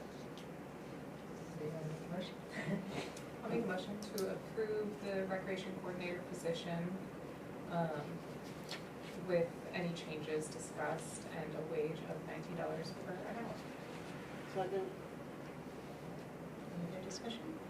No, and just when those updates are all done, if they could just be put in our packet, right, if you're done. I'll do it for the next meeting, just so we have updated ones. I just want to say, it seems really exciting to me. Like, I think the two jobs look really great. And, I don't know, it's fun. Yeah. It's like it should be good. Yeah, anxious to get it out there and see who we can find for the role.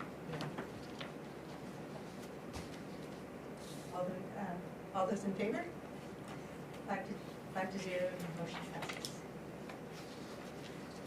Thanks for coming in. Yeah. Thank you, Nate. The meeting this month is later. It's the rec Yeah. meeting is the Yeah. next Monday. Yeah.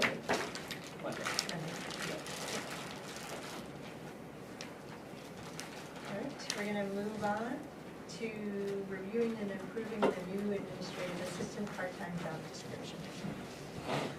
Sharon, is the one that we received today any different than the one that was in our packet? No, it's just formatting.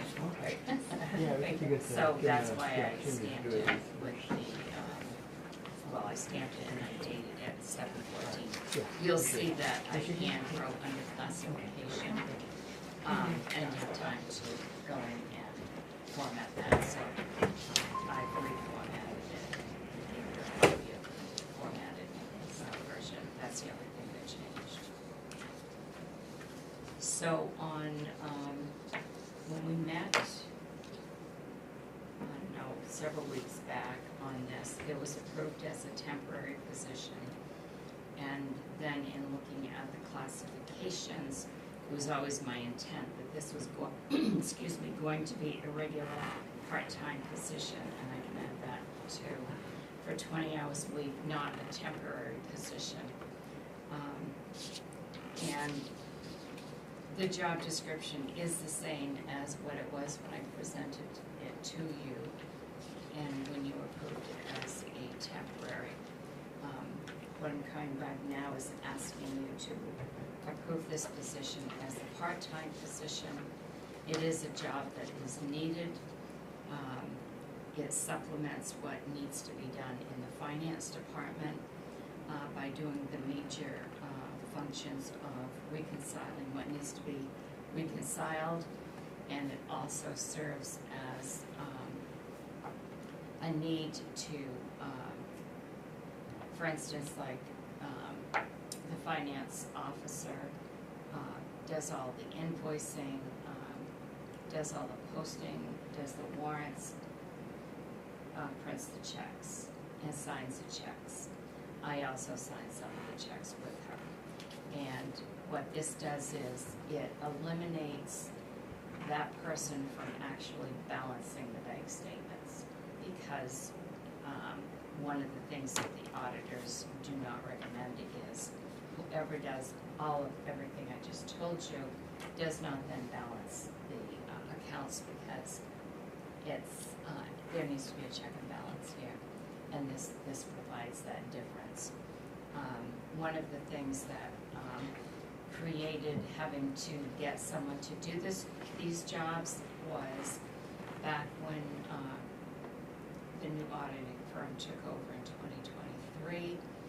Every year it has been a challenge to get the work that they need to have to start the audit. That delays the audit process. And so the auditing company started doing this work to get it done. And then I contracted it out, and then I hired it out by having someone come in that was very familiar with doing the work and working with the TRIO system. So this also will serve as an assistant to, administrative assistant to do clerical functions for the manager that can be done in freeing up the manager to do other things. So it's not an assistant to the manager, it's doing clerical functions that may be needed. But the primary duties of this job are providing the assistance that's needed in the finance office.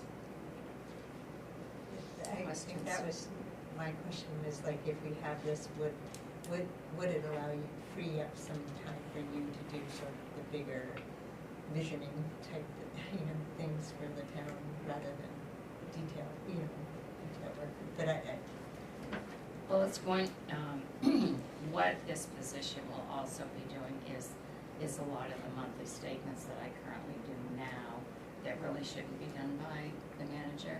They should be done by the finance office, but there hasn't been the time for those jobs to be done in the finance office.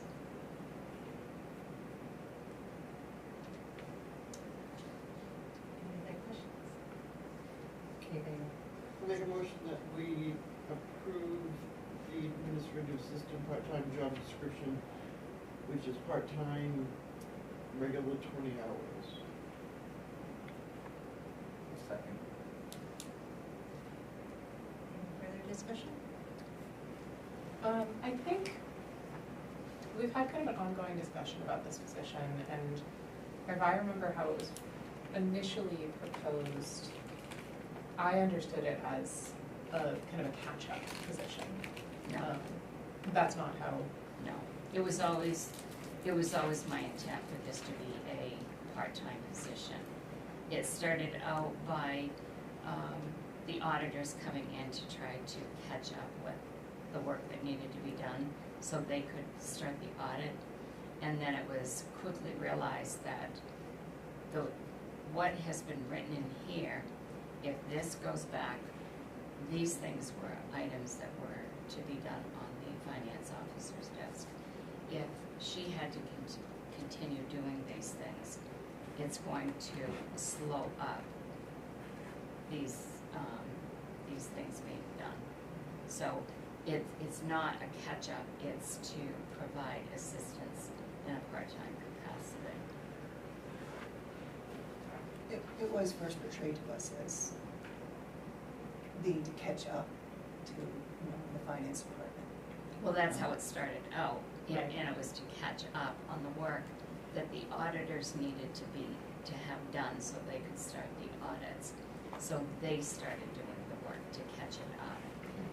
And we had to pay them their wage, what they charged, and that was $125 an hour. And they're not actually supposed to be reconciling bank statements in their job as auditors. So they hired someone in their firm who didn't actually go out in the field and do auditors. It was somebody that worked for them but didn't do the actual audit work, so that's who was doing this work. And then when I had the conversation with Karen, she said she suggested maybe contracting with someone that charged a lot less. And that was when I actually hired Sharon to do that, because that's what she was doing. She was contracting with other towns, going in and doing bank reconciliations. That's what I did after I retired from Freiburg. I went into Buckfield and I went into Brownfield as a contractor. I balanced checking accounts, I balanced monthly statements, their bank reconciliations, and I was called by the auditor to see if I would do that, because they needed someone to do the work that, there was more work on those desks that could be done. So even though I retired in 19 from Freiburg, until I came here, I was still working in Brownfield as a contractor when I came here. So that's what Sharon has been doing. So that's why I hired her. And then I said, well, this is just an ongoing thing. There's no way that this work can go back on the finance officer's desk and do the work.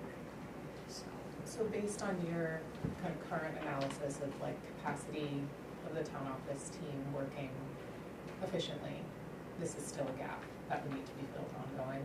Yes, this does need to be filled. If this work is going to be done and done when it needs to be done, there's more duties on the desks than people to do it's either someone's gonna do this or this work is gonna get behind. So this is my assessment on being able to make sure that there are enough people to do the jobs that need to be done. Yeah, that makes sense. I had one other question that's on a different vein. Just looking at the essential job functions, just in terms of like generally creating a job description, I tend to have issues with job functions that are as general as this last one, of just like generally assisting for anything that comes up under research reporting or clerical functions, as needed. Is there any way we can get more specific with that item? So in all the other job descriptions for all the other jobs, it does have a clause in there that, or anything else assigned by the town manager. So if something general comes up, then that can be assigned to this position, just like in any of the other jobs. If something comes up that needs to be done, that's of a priority nature, and everyone else is busy, then it can be given to whatever clerk has the training to do whatever needs to be done. What's the rate that we're going at with this position? $30 an hour. Okay, I think based on that rate being kind of like a specialty position for finance, I would be concerned about having a catch-all of having hours being spent at $30 an hour doing something that is just like general clerical work while we're paying them for like a finance level position. So that's kind of there's a conflict there for me. So,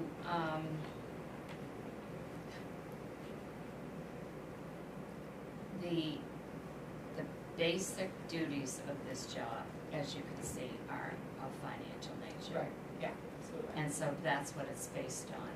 And I think all the other jobs, the job duties on all the other job descriptions, that the rate is based on the primary duties of the job, and that job still may be assigned other duties as needed. Those that a town manager can assign other duties as needed are typically for a department head. They do share jobs here, so that's just the wage allocation here, but typically that's done for department heads.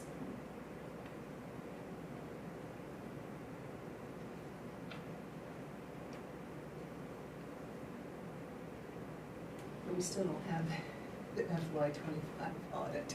I just thought of that.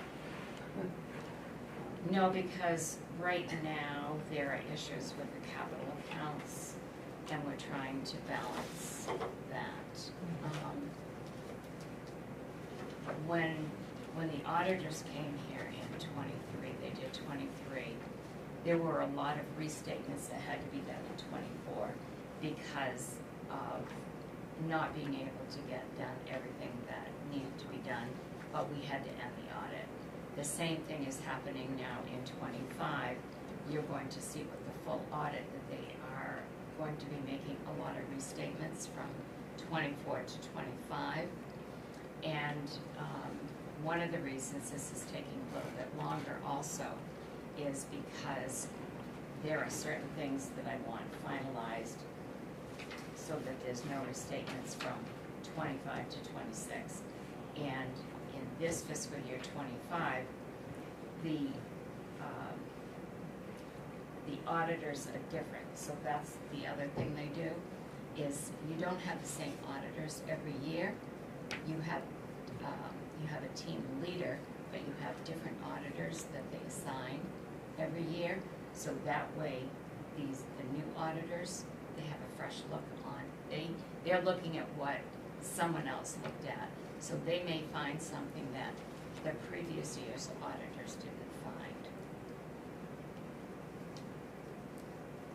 So for me, that's kind of like a special project, and still, I can still see this as temporary in nature for this year. But that's just me. But that doesn't necessarily, if if I recall our conversation correct, every job is temporary, so that doesn't necessarily have to be addressed in here, because we could just decide next year we don't want this position and eliminate the position. You can eliminate the position next year if you don't think you need it. Right, but I'm saying, I guess, because that was, I thought that was our hang-up last time, is we wanted to put the temporary tag on this for that purpose, but then, I don't know, if it was the attorney, I think, who advised not to. I think I would make it clear that it's, you know, it's temporary and it is for specifically for these finance functions and special projects with finance functions. If, you bring up a good point, Faye, making you look at it differently, if there's a general job function at the bottom, and say the job got done in 10 hours that week, but was just gonna stay around for another 10 hours to get to 20 hours, not kind of really up for that. I can tell you that doesn't happen. There's never a situation, and has never been a situation where this job has only required 10 hours of work. There's 20 plus hours that can be done here.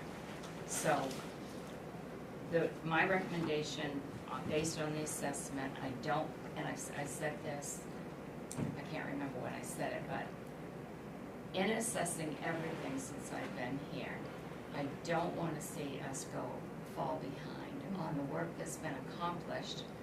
In order to keep going forward, we need to put this part-time position in. This is not a temporary position. This is a major function, financing that needs to be done. That's why I'm asking for it. I wouldn't just ask for a part-time job if it wasn't needed, but this job is needed. The other thing I gave you a while back, we might have a population in Bethel of 2,500, but we're not servicing just Bethel. We're servicing Albany and Mason Township.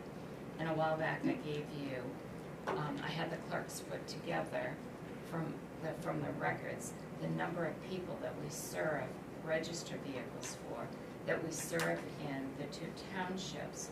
That is all work that is done here. We have a very, very busy ambulance service.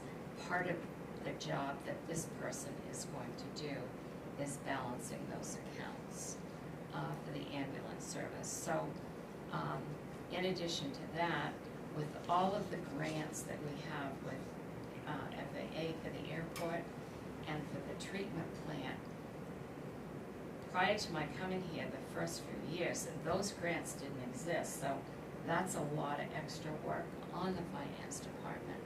So the finance department needs assistance of this. When we created the position for Emma, who does HR, payroll, and sewer billing, we took over the sewer billing. That created a lot of extra work as well.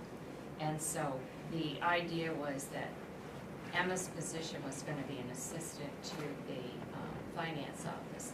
But once we took the sewer billing over, the HR work that is a lot for everything here and everything else, those jobs really are booked with the jobs that need to be done. And if you don't want to go backwards and you want to make sure the work gets done, maybe in a couple of years or whatever, you're not going to be in that type of position. But then when I look at I have a finance officer who's just been here under 2 years, never worked in a municipality, so not only had to train to do the job that they were going in to do, but also learn the municipal software and everything. I only have one staff person here that has 16 years, 19 years. The rest are all basically 2 and under. So again, I have to advocate the need for this being approved as a regular part-time position at $30 an hour. The grants are you know, we're in the last part of the grant, so after this year, we're not gonna have the sewer ones. And, the FAA, there's big ones now, but, so that's why I see it as temporary. Can you just explain for me, just so I have the timeline in my head? So, the person currently doing this work, just the finance work, she came on as an employee when, at $30 an hour? The beginning of the year, Uh, 26. Of January. fiscal year, January of '26? Yeah. Of 2026 at $30 an hour. Mhm. And then before, it was She was hired as at $50 an hour. as a vendor. No, she was paid through the payroll, she was paid payroll. Prior to January 2026, she was a $50 employee. Yes, And when did that start? I don't have the exact date. Because we really have, we haven't, this is the first time we're budgeting, or we budgeted for this position. Her pay has been paid for through the auditor, under the auditors, because it was auditing work, and it was also paid for under overtime hours. Because that's the other point. Either the finance clerk is going to work a lot of overtime and she makes $34 an hour, I believe. Either she's gonna work a lot of overtime every week at time and a half to get this job done, or we're gonna pay somebody less than her overtime rate. And if you have somebody working overtime that many hours, you're gonna burn them out. So there's a lot of factors to consider here. And quite frankly,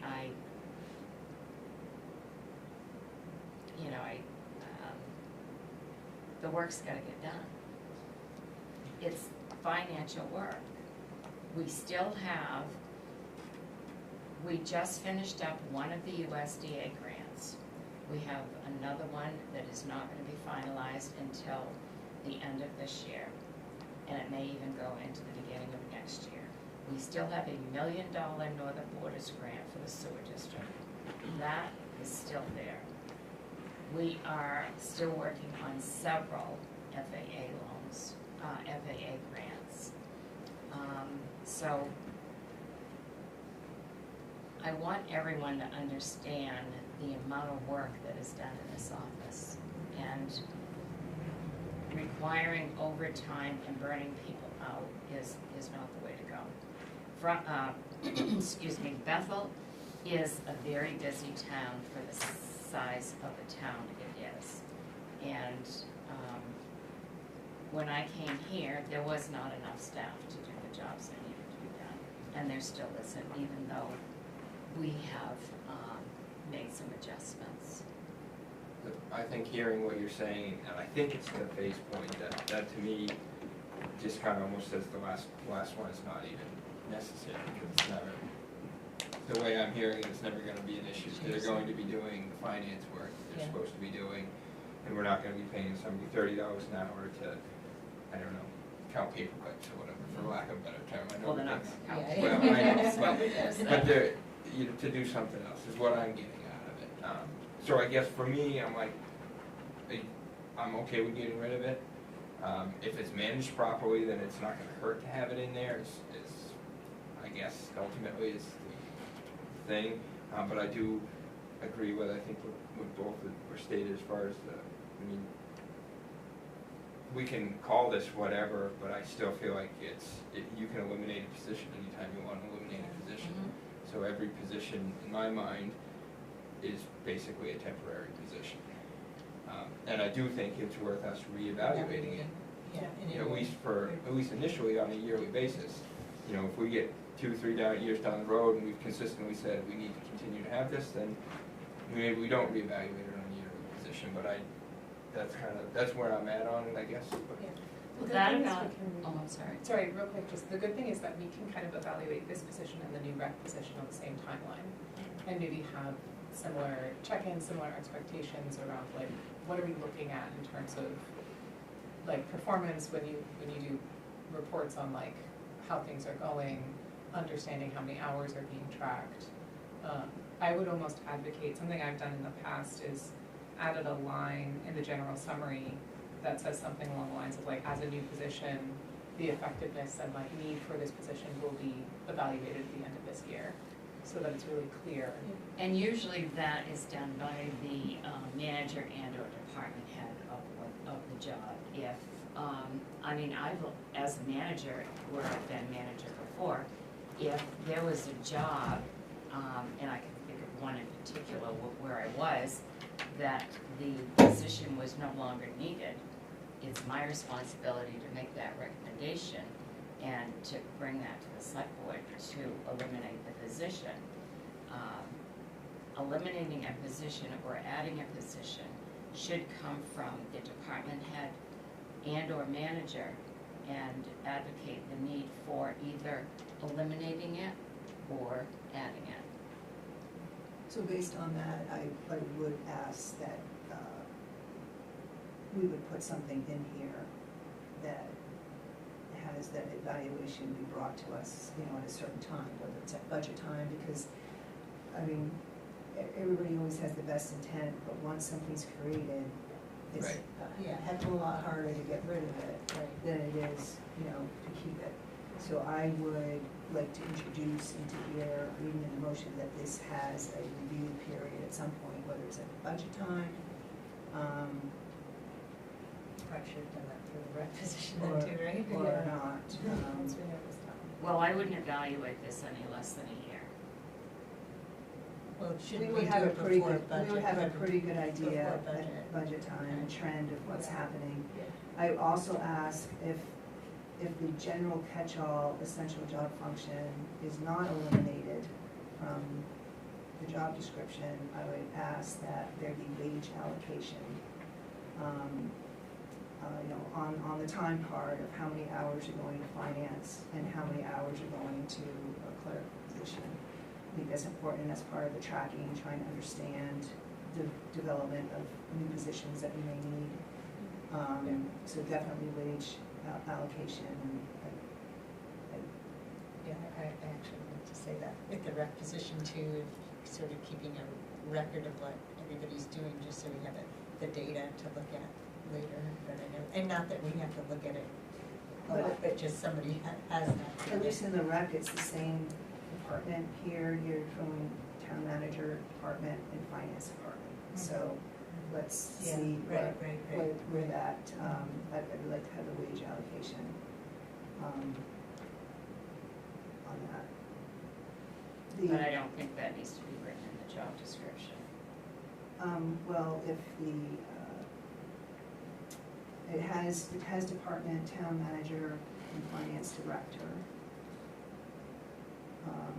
So reports to town manager. So those are the departments, so I would wanna see the time cards there. Especially if that last general job function remains in. Which one are you talking about? If it's just the town and airport manager with all tasks for research, reporting, all clerical functions, if that remains in the job description, definitely. So I would have the individual just put on her timesheet, whenever I give her something to do, she marks that time individually. Will that satisfy it? Yeah, that's how, the wage allocation. She has her time card, 1 hour to town manager, 5 hours to finance. Yeah. That would be that.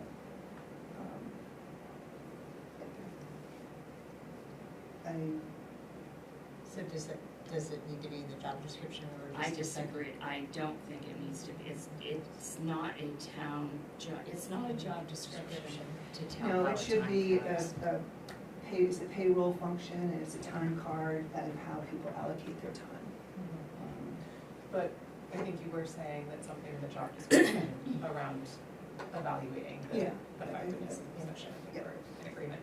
And it seems like maybe 6 months would be in time for us to look at the budget and to understand. So every job has a 6 months probationary period anyway. Great. That's handled by me, not the board. If I hire someone and they don't pass the 6-month evaluation, I don't get approval from the board to eliminate that person from the job. That's done by the manager. That's the way it works. But I think this is slightly different because it's not about performance. It's about the need for the position. Well, again, the need for the position is going to be my recommendation that this job is needed or not. And we start the budget process beginning of January. And I would report to you at that time when I do the budget. If I feel the position is still needed, then I'm going to budget for the next coming year for the part-time position. If I feel that the position doesn't require the hours, or it may even require more hours, then I'm going to make that recommendation, and that would come in the form of being in the budget. But that's not something that would be put in the job description. That would be based on my recommendation in the budget for this position. But we can take action, doesn't have to be put in here, to say that we want to have an evaluation presented to us in January or March or And I can whatever. do that, but Um, again, it's not a job, it's not something that, a job description But we can identifies the memorialize duties. it. Yeah, we I can mean, memorialize it. Yeah, we can just make it. Yeah. I hear what you're saying, Yeah, yeah, you can and memorialize it it. can be That's fine. done, All right, but and it doesn't belong in the job The description. thing is that we've done this, again, the cart before the horse. Because I'm still trying to digest, is the probationary period is gonna be, right, she's already been working here Well, for. Well, this so has, is this has- mine. this has to be posted. It's the same thing as Yeah, Dave. yeah, but you know what's He gonna still happen. has a probationary period. Yeah. But in And it's the same for this. in any event, so when this employee, who now is an employee, who wasn't a vendor or W-9 position, was being paid the $50, where was that coming from? Because none of this until now has ever been budgeted.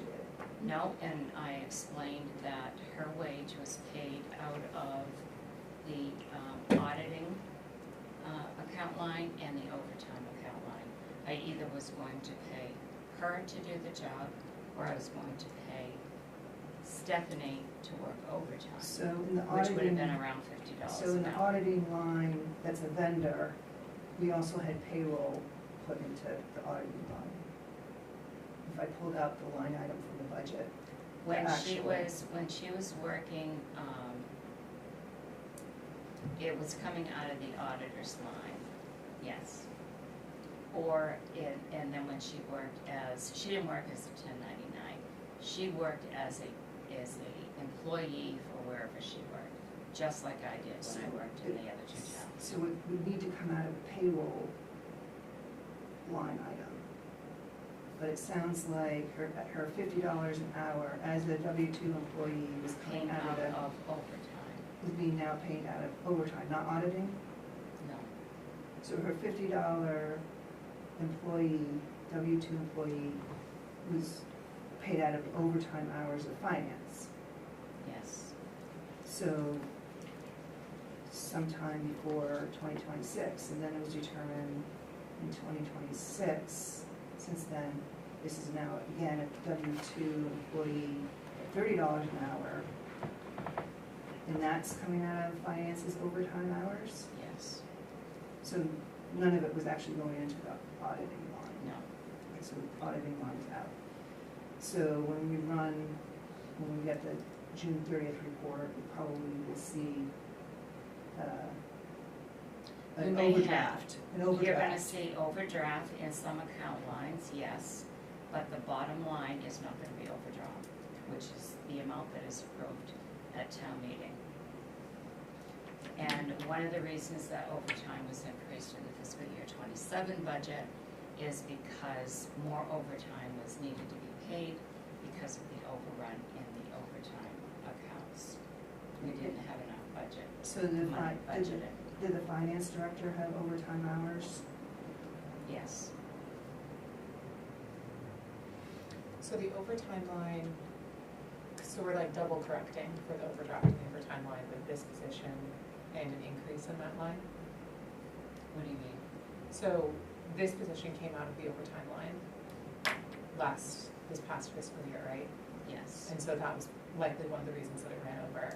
Yes. And going into this current year that we're in, we're correcting that overtime by increasing that line and adding this position. Yes. Why did we add it to correct it? We increased overtime for several reasons, because the time that Stephanie works with the auditors, when she has to work with the auditors, that always creates overtime hours.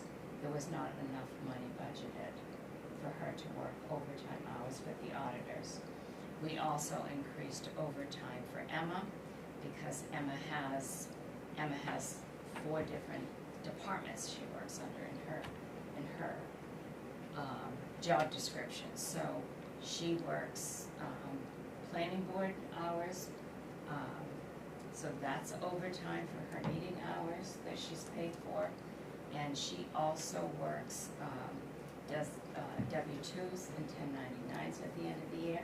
So there's a lot of different factors that create all of this. So the overtime for 2027 is not correcting for this position, it's increasing. Has nothing to do with this Right, position. so it's Yeah. not, there's no correction, Yeah, that's got it. incorrect. That makes sense. It's just increasing overtime hours for the finance director and for the finance clerk, of which, and this goes back again for me, working for 4 departments, let's wage allocate. On average, how many hours a week goes to planning, finance, and maybe we can get a little more mature with a wage allocation this coming year, so we have a little bit more appropriate numbers. So, there is no correction for this. This is in, now maybe last year there was a correction for the 2026, because we didn't know we had this position. And we wouldn't have seen it, because it's in the overtime. So we would never known about this position until about March of this year. Which is disappointing for me, but okay, I understand it. All the time prior to, whether it was at the $50 W-2 employee or the $30 W-2 employee, has gone into finance overtimes. Nothing, even though it was doing catch-up auditing work.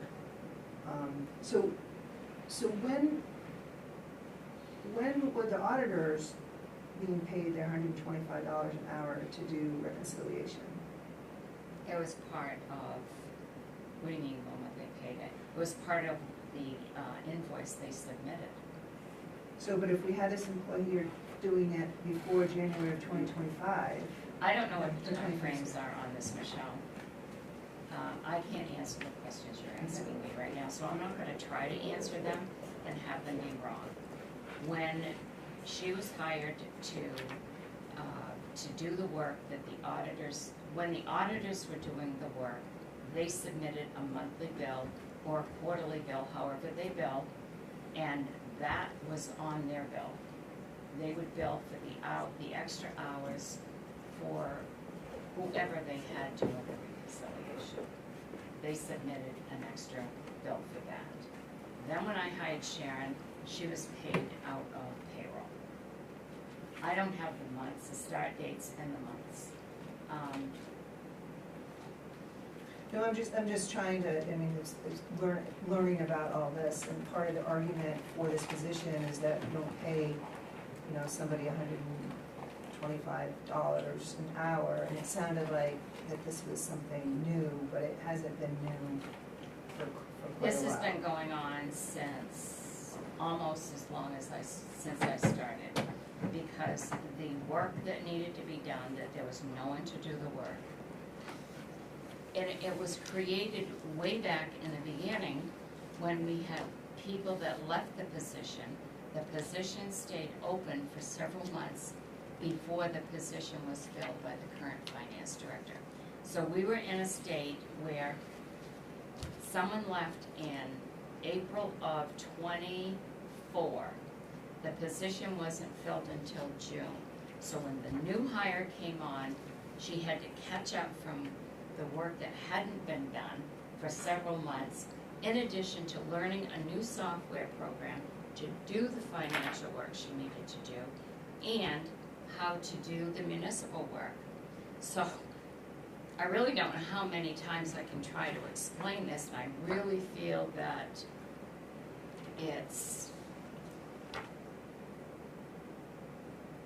I have discussed this since I've started working here. And I've discussed this with the chair of the board for the past 2 years, that the work that has been done is, I was told when I was hired, the work needs to get done. I made the arrangements to do the work that needed to be done to get the job done. And now I feel like I'm being grilled, I'm sorry, but I'm being grilled on what day did this start, what date did this end. And I think that for me, the important thing is that this work is now being done, and it's being done correctly. And we have someone that knows how to do the job, not just in this part-time position that I'm asking to be filled, but in every other job.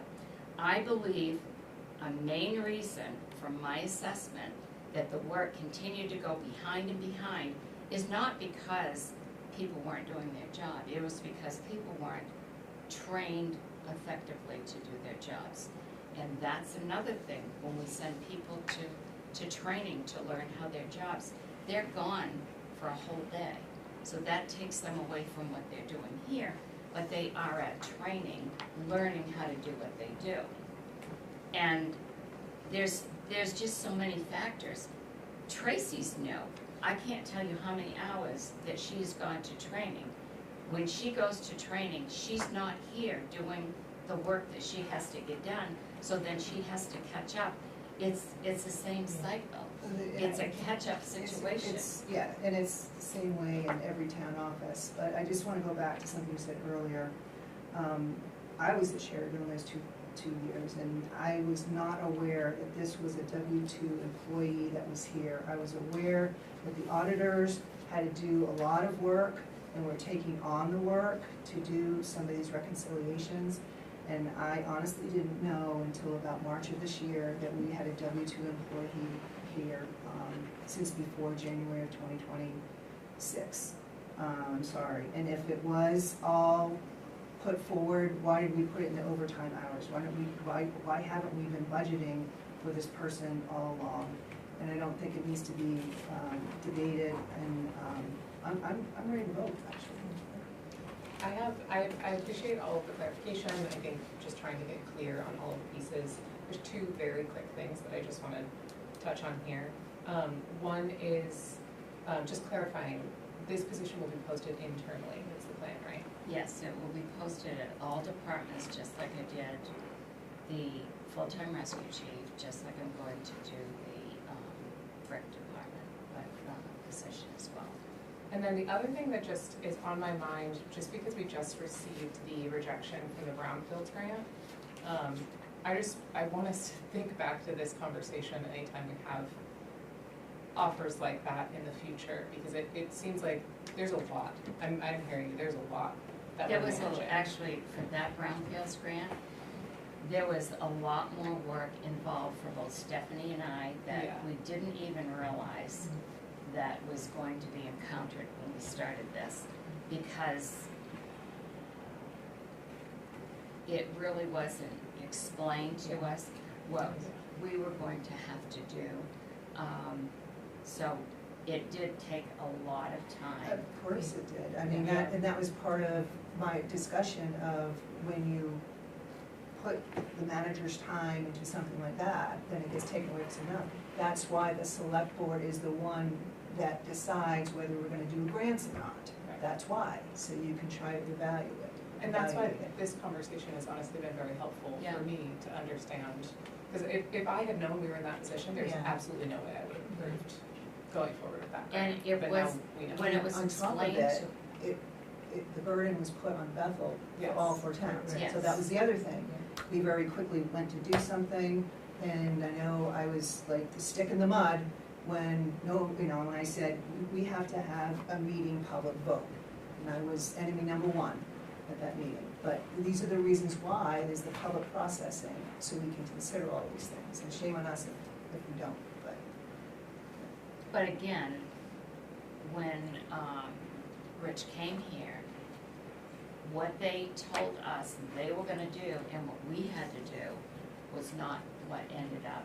Right, I recall them saying they were basically Yeah. gonna do everything. Yes, and that did not You happen. would have to sign. And that's how it is. Yeah, and that didn't Well, if you happen. read that whole packet in Tampa Yeah. Law. And I don't want us to get Yeah, like let's too get- stuck, let's because we've been get- on this yeah, for a let's while, get- but, so- so we're not making any changes, right? So we have a motion on the floor, everything we're making is internal, not to the job description. I think that's what's decided. Is there a motion on the floor? Yeah, Pat made a motion, I Okay. think you seconded. I might have, it was a long time ago. Yeah, it was like 3 hours ago. Yeah, really. Yeah, we do. I mean, we've only gone through five items out of 15, we're doing good. Speaking of overtime. Yes, you did second it, I wrote it down, and Pat made the motion. Are we ready to vote? Please. All those in favor? And those opposed? Thank you very much.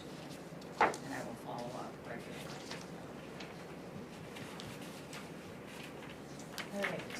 The next item I'm taking is review, because Jim had to leave. Yeah. He must have got fired. There was a fire. It's Yeah. bugging There's a him. fire. Yeah. So That do was a we? very- That- Probably that's next the two. next I, two. The next two.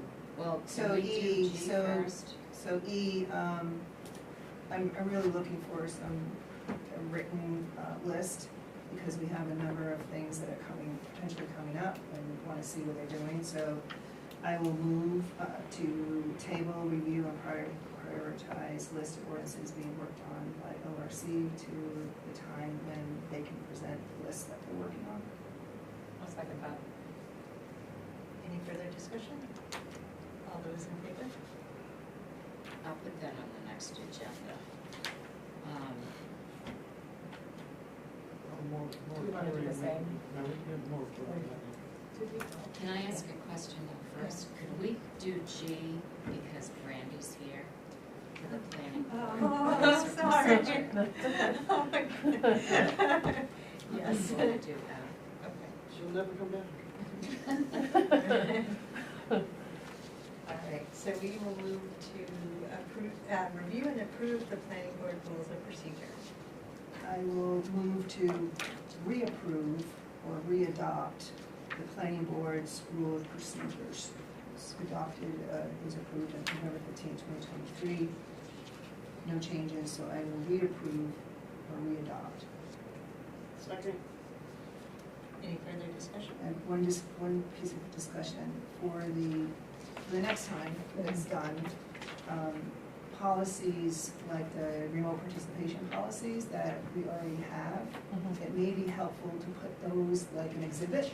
Yeah. Instead of incorporated in the SOP, so. Totally agree. Can I make a statement? Yeah. I think, and I have a question also, we intend to continue to work on these.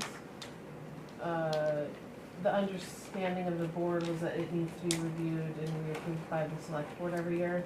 Question I have is, I couldn't find any ordinances or policies that stated that, and the last time this was reviewed and approved was in 2023. So we're here presenting it, we haven't, because we've had new board members, we expect to continue to work on this after they've had a chance to review. That's all, basically. So, and that would be one of the considerations. Yeah, just to put. Yeah, those- there's also areas where there should be clear references to code, I think, in there too, that we noticed before, so.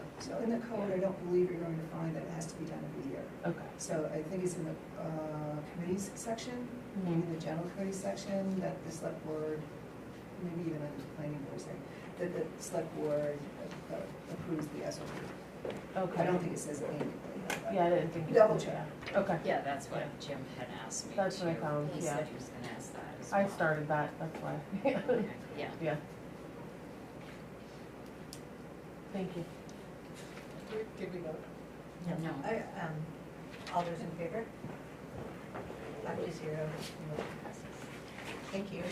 Meeting. Oh, sorry. No, no worries. I might actually stick around till you're part of the, cause I'm on the Board, board. right, okay. All right, so now we're gonna go to review the draft of the moratorium on data centers ordinance. So, last week, last meeting, I gave you a copy that the planning board and, the Jim presented, and I did send it to Mary. I've given you her red line of the moratorium on data centers, so that you can see what she's added by underlining, what she's deleted by crossing out, and this is what she's recommending we use as a moratorium ordinance for this. Seems like most of her edits are formatting. Yeah. Yeah. Well, the biggest Well- piece was who the authority is. Oh, yes. Yeah, That's yeah, the, that that's too. the biggest piece It's, on here. it's the Yeah. town, not the Yeah, select board. it's, and the other piece was Because- just looking for confirmation that there are no data centers currently operating in town. And there are not, yes. Yeah. So I, although I do not like, whether it is number 6 or the new number 6, where it has the phrase that the codes and the ordinances are inadequate to prevent the serious public harm. I just want to make a note of that. I don't think they're inadequate, but besides that, I will, which I think I did last time, I'll move to put the updated moratorium on data centers, put that forward through the town meeting process. Should we change that R, like R to maybe inadequate, or just leave it? They have to build their case, right? They have to build their case, and I think there has been, when you actually look at the statute for moratoriums, you have to build your case.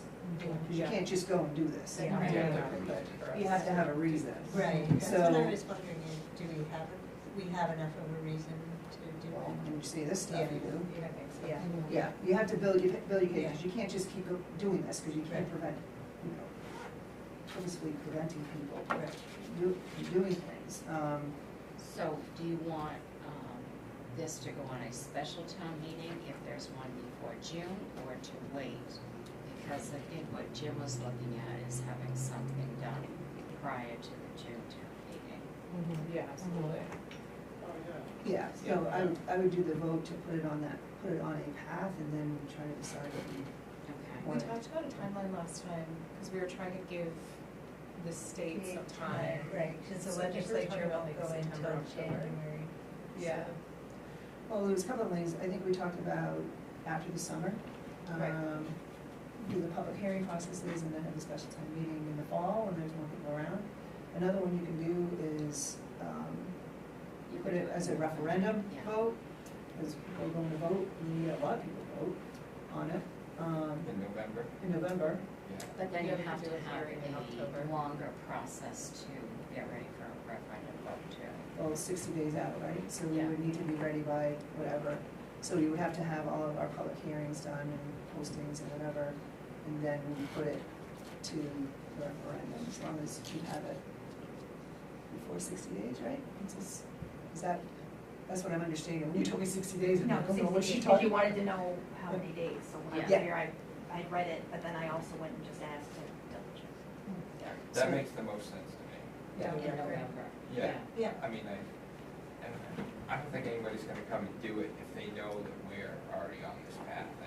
That's Yeah, actually yeah. gonna discourage people in the meantime, Yeah, in my mind. Yeah, so I guess I would amend my motion then to say, put it on the path, be on the November 2026 referendum. That's, She had a question. I think the only question that I had, or the thought that we had, two things. One, we weren't characterizing the ordinances as inadequate themselves, but making the, right, yeah, so I agree with you. And then the second piece is, and the thought process for trying to move it through faster was just if somebody comes to planning board tomorrow, it starts the clock, and Yeah. we don't have any ordinances that say that we can't or that we shouldn't. The ordinances we have today are inadequate to address the situation, so that's kind of how that tied together. We could, if somebody brought to the next planning session, and they met the spirit of the code, move forward with the data center. Right, Yeah. if there was adequate water supply, Exactly. if there was adequate electrical supply, Yes. if there was the acreage available. Right, And with the performance standards that you have if now. all the performance standards are met. Right, and I'm no Yeah. expert by any means, but there would be challenges. I don't know if you get the water district to sign off on some of these things. Yeah, I don't know. So there are, just from the normal performance standards that they have to meet, some pieces that I think would. Potentially. Yeah, yeah. But we Potentially. don't know. But we don't know No. because Right. the way the performance standards are written, some of them today just say adequate,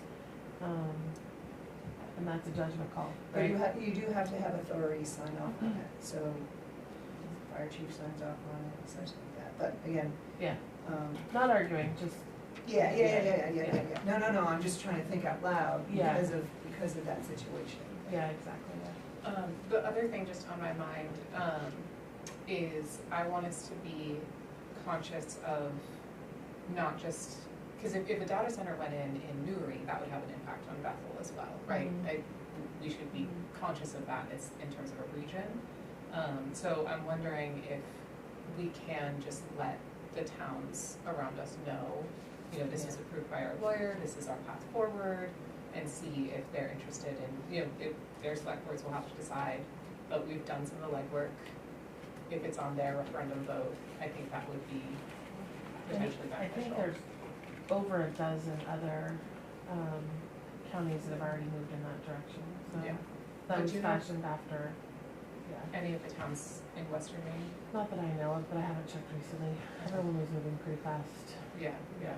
So it might be worth us just like sending a message to, So what I can do too, Faye, is I can send an email to Loretta and Kim and Tanya and ask them if they are working on something like this. that'd be great. And we Plus can we share, should- and we can tell them when we're meeting too, Yeah. meeting next, yeah. All right, so you've made a motion and seconded, and all those in favor? 5-0, motion passes. And I will add, because we asked the attorney to please look about how to post and such. So where that comes from is, when the time comes to go post, we have about how we have to post a new ordinance, because this is what this ordinance is. But for further, when there's land use, we do in our code go to, it says the title where to go to, for site plan review, of which this would come under. And there's additional postings, and dates and times that you have to do. So you have to, you find it in our code and then go to the statute. For example, it has to be posted at least 13 days before the public hearing, at least 2 times in a newspaper, and it has the, the in-between dates of this first and second publication, which is based on the state stuff. So that's where she would not know that unless she went to our ordinances. Thank you. Thanks, everybody. Thank you. Before we move on to the next item, I just wanted to, we're about halfway through, we've been here for about 3 hours. I think we could probably move through the rest of these quickly, but maybe, I know we talked about not setting a deadline, but all holding ourselves accountable together to finishing things on time, so I don't know, just saying that out loud. If there are things we can table, But we're gonna table the Northeast Bank one, right? Yes. Right. I'd say let's try to go for another 20 minutes and see where we end up. Yeah. do we want to prioritize like the July 27th goal setting workshop, a couple of these that are time sensitive? I just Yeah, think just I try- think, I think, reviewing the comp plan update, we can table that, I think we should. because Let's just see how far we get. Yeah, let's Just just go. go. Okay, so let's, we probably have to do this. Action to approve the application for new service notification at the intersection of Stevens Road and East Bethel Road. Yep. Yes. And we can do M. And I so move, Yeah. and I Good, so so we're move just gonna- approval of this we're just gonna go. application. I second. The only question I have is just, is this for a house or for a whole subdivision? It's new service, which is exciting, it means activity, tax base, assuming. But do we know, do you know? I don't know If it's the a answer. home or a No. subdivision or? I don't. Is I there thought it was new- for, development. I'm not sure. It's on here, it's like right on here, right? It says new, I It's couldn't fine. read what this said, but, yeah, It's fine, okay. I just was curious. All right, so it's moved and seconded? All those in favor? 5-0. Okay. We're gonna schedule the budget meeting for the select board with Toby and town manager to review the fiscal year 27 wastewater treatment plant budget. So I would like to actually schedule a date. It can be before the next board meeting, or it can be another date, so that Toby and I can meet with you to review the budget. And not at a select board's meeting when because obviously that would take a bit of time. When it's time to approve it, yes, it would be on the board agenda to approve, but I think we need at least an hour to review the budget.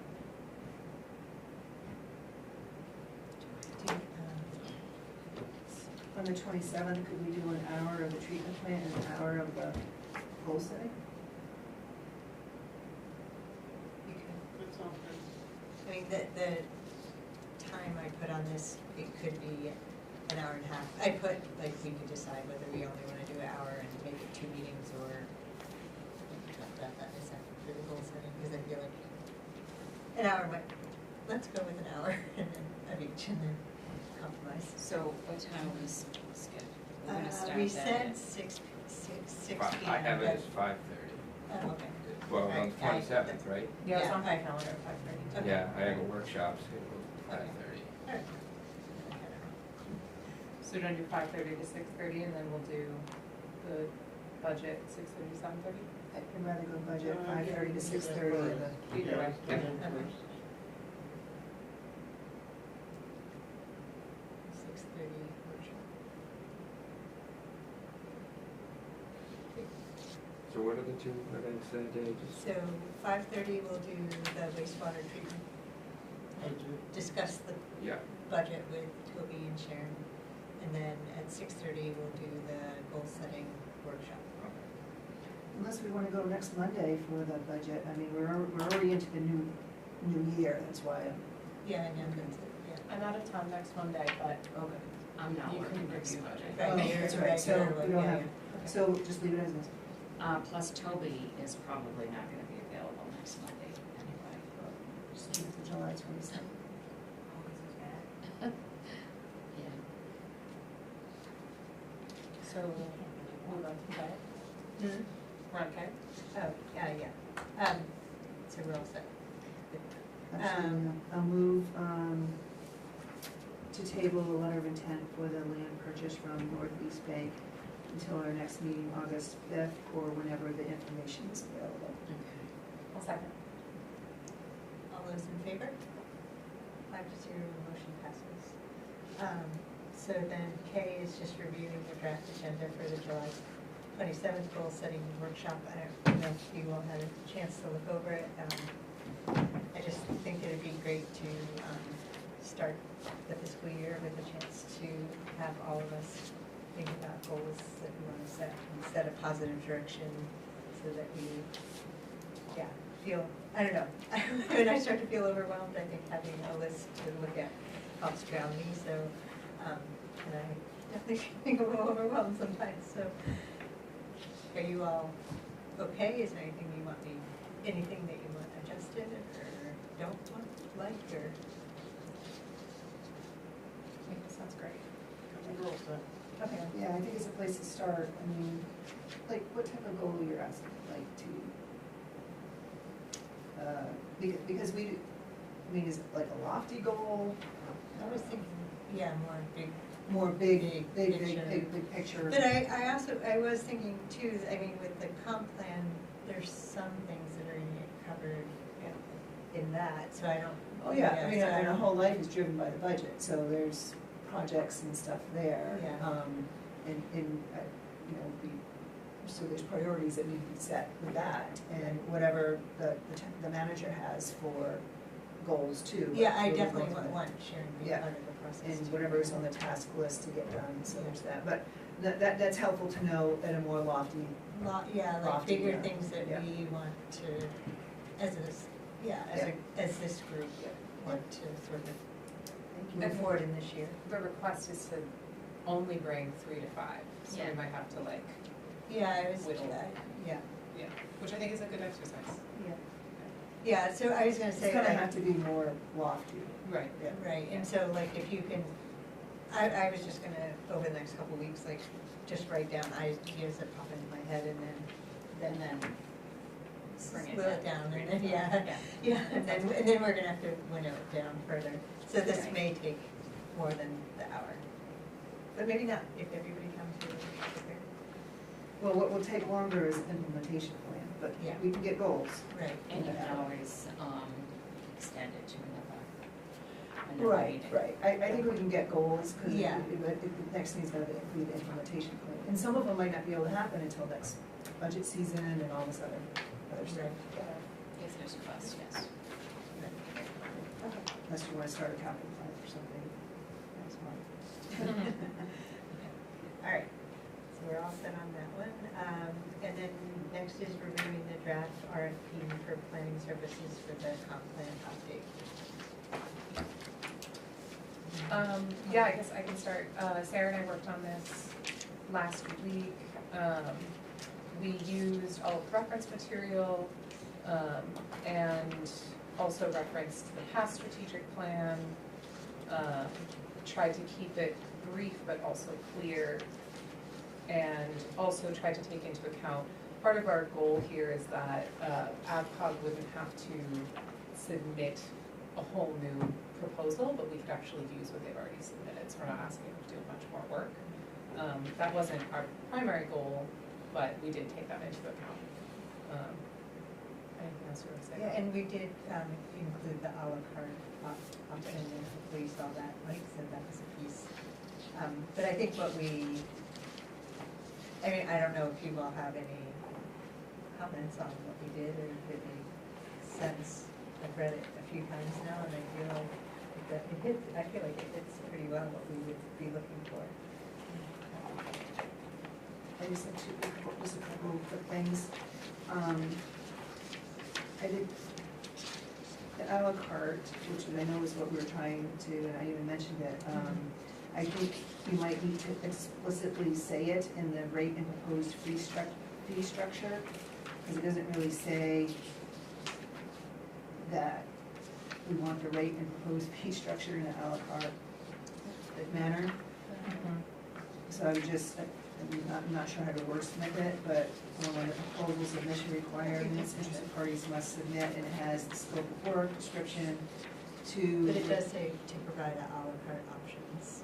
Where's that? It's a scope of work outline. Preference will be given to submissions that provide à la carte options, clearly outlining the costs for each piece of the proposed project. It's also in the evaluation criteria. Okay, so maybe you can marry the first part of that, as the scope of work outline, but then it says rate and proposed fee structure. It's the rate and proposed fee structure that we want the à la carte. You know what I mean? Yeah, Page numbers. so it's the very last page, so we would take, maybe we just take that preference. Maybe just put that line sentence down by the rate but and yeah, proposed fee yeah, structure. that makes sense. And then, and then under evaluation criteria, we have cost of services and relevant à la carte options provided. We can definitely do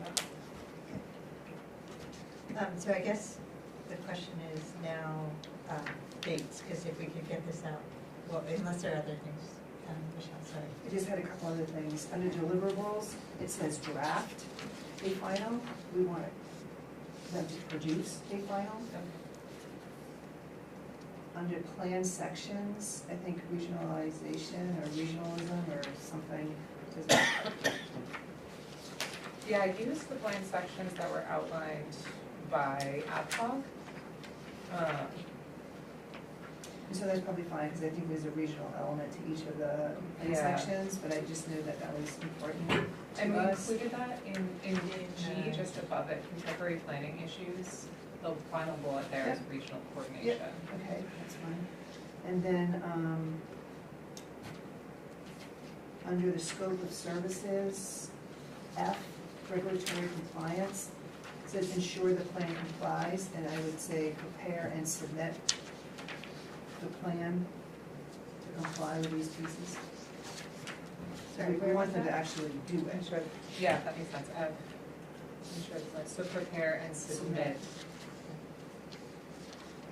And who, they're preparing and submitting it to who? I think it's the main, whoever does the planning statute. It's, yeah, it's on the. I think it's an AdHoc. Yeah, it's in AdHoc. Yeah, just pull from that language. What Yeah. was it? No. Prepare and submit for approval. And I believe AdCog also had a section about like, there was like a feedback process. So I'll take a look at theirs and just make sure that we're setting the, yeah. Because that's where the expertise really comes in. And then the others seem to have responsibilities of the town and responsibilities of the provider, but I think it's pretty well covered here. Yeah, we decided not to include that. I think it's kind of obvious. Yeah. So I guess if we can get those edits done maybe Tomorrow. quickly, can this be turned into something that can be posted fairly quickly, like within a week, so that we, is that, I don't know exactly where it's getting posted, that's what I'm. Do we have any idea of any of the companies? Where they are, who they are? Were you able to get in touch with other managers? We did submit to other town clerks asking, we didn't get any responses though, other than AvCog and The other, it's one other name. Sub-Main Regional Planning. Nobody else answered. And then one of them submitted. Southern Maine Regional Planning does it, but they usually do it for, like AvCog does it for within their area. Southern Maine Regional Planning does it within their area of the state. Other than, you can try to reach out to some of the managers specifically, which I did talk to you about that. And then, we can post it on our website under, we can have a message on the news page, but it can also be, we can have the entire document put linked so that they can, anybody that's interested in it. And then if we can find others that may have done other towns, we can submit to them specifically. You can find out who's doing comprehensive plan out of our area, but close to our area. I don't know if Paris or Norway, those places are doing it, and find out who the Rumford, Yeah, Rumford. who are they, who's Yeah. doing it. You also may be able to Google or AI of, comprehensive plan vendors. Or the Maine State Planning, that Maine that State department, Yeah, they It's might the Maine have State Planning vendors. Office. Yeah. Are they the ones that have, when I was doing research, I found a board of like just RFPs, open RFPs from all over Maine. Oh, could be done. Well, actually, I could if see you if do, I can find it. we could contact the Maine State Planning Office, that's Yeah, where that's those. it. Yeah, they usually That's where this is yeah, gonna approved eventually or get sent whatever. to. Yeah, If it's that's still good. under that same name, I could actually call there tomorrow and find out if they have a list of vendors that, we could submit bids to. That's great. Do we have a date as to when we want the submitted So we're just trying to figure that What? out. Is there a minimum amount of time it needs to be open? Or like a recommended amount of time an RFP needs to be open? It's, I would say a minimum of 2 weeks and a maximum of 4 weeks. And you could go anywhere in between there. But it doesn't say anything on here as to when. We We have haven't decided, we have decided to yet. decide the dates, so. We would have to have a due date, we would put a due Right, date right. when it would be submitted. Yeah. And, So July 31st, say it gets out these next couple of days, and that gives 2 weeks to get something back by July 31st, so we have them for the August 5th meeting. Is that doable though, because you're not in on Friday? I'm Also- not, let me see. I think that it's more doable if we went to the second meeting in Right. August. Because Because, then you have it due August 14th. Yeah. I think that's a reasonable amount of time for it to be out and yeah, because you don't want to crunch everything up so much that, so, due August So 14th. issue date would be, when do you think we could get it out? so you said you can make the edits. By like 9 AM tomorrow. So if the board doesn't have to come back and approve them, you know what they want for changes, then, I could have them out by Tuesday, Great. the 18th. No, I'm in the wrong calendar here. The 21st? May, July, yes, the 21st. AI gives 4 private companies that do consulting. AdCom was one. Don't trust it. North Star Planning, Very Done, Municipal Consulting Group, and Town Planning and Urban Design Collaborative. Those are all in Maine. So if we get them out the 21st, which is Tuesday, July, and then ask them to be back by, we could even have them back by the 7th.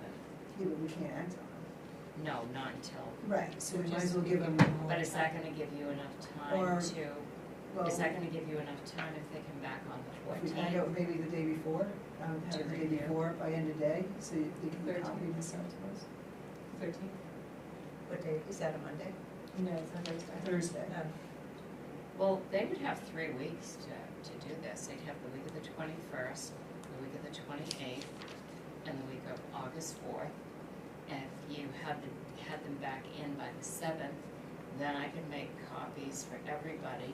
You'd have a whole week to review them before the meeting on the 19th. Or, I just wanna give everybody the maximum time.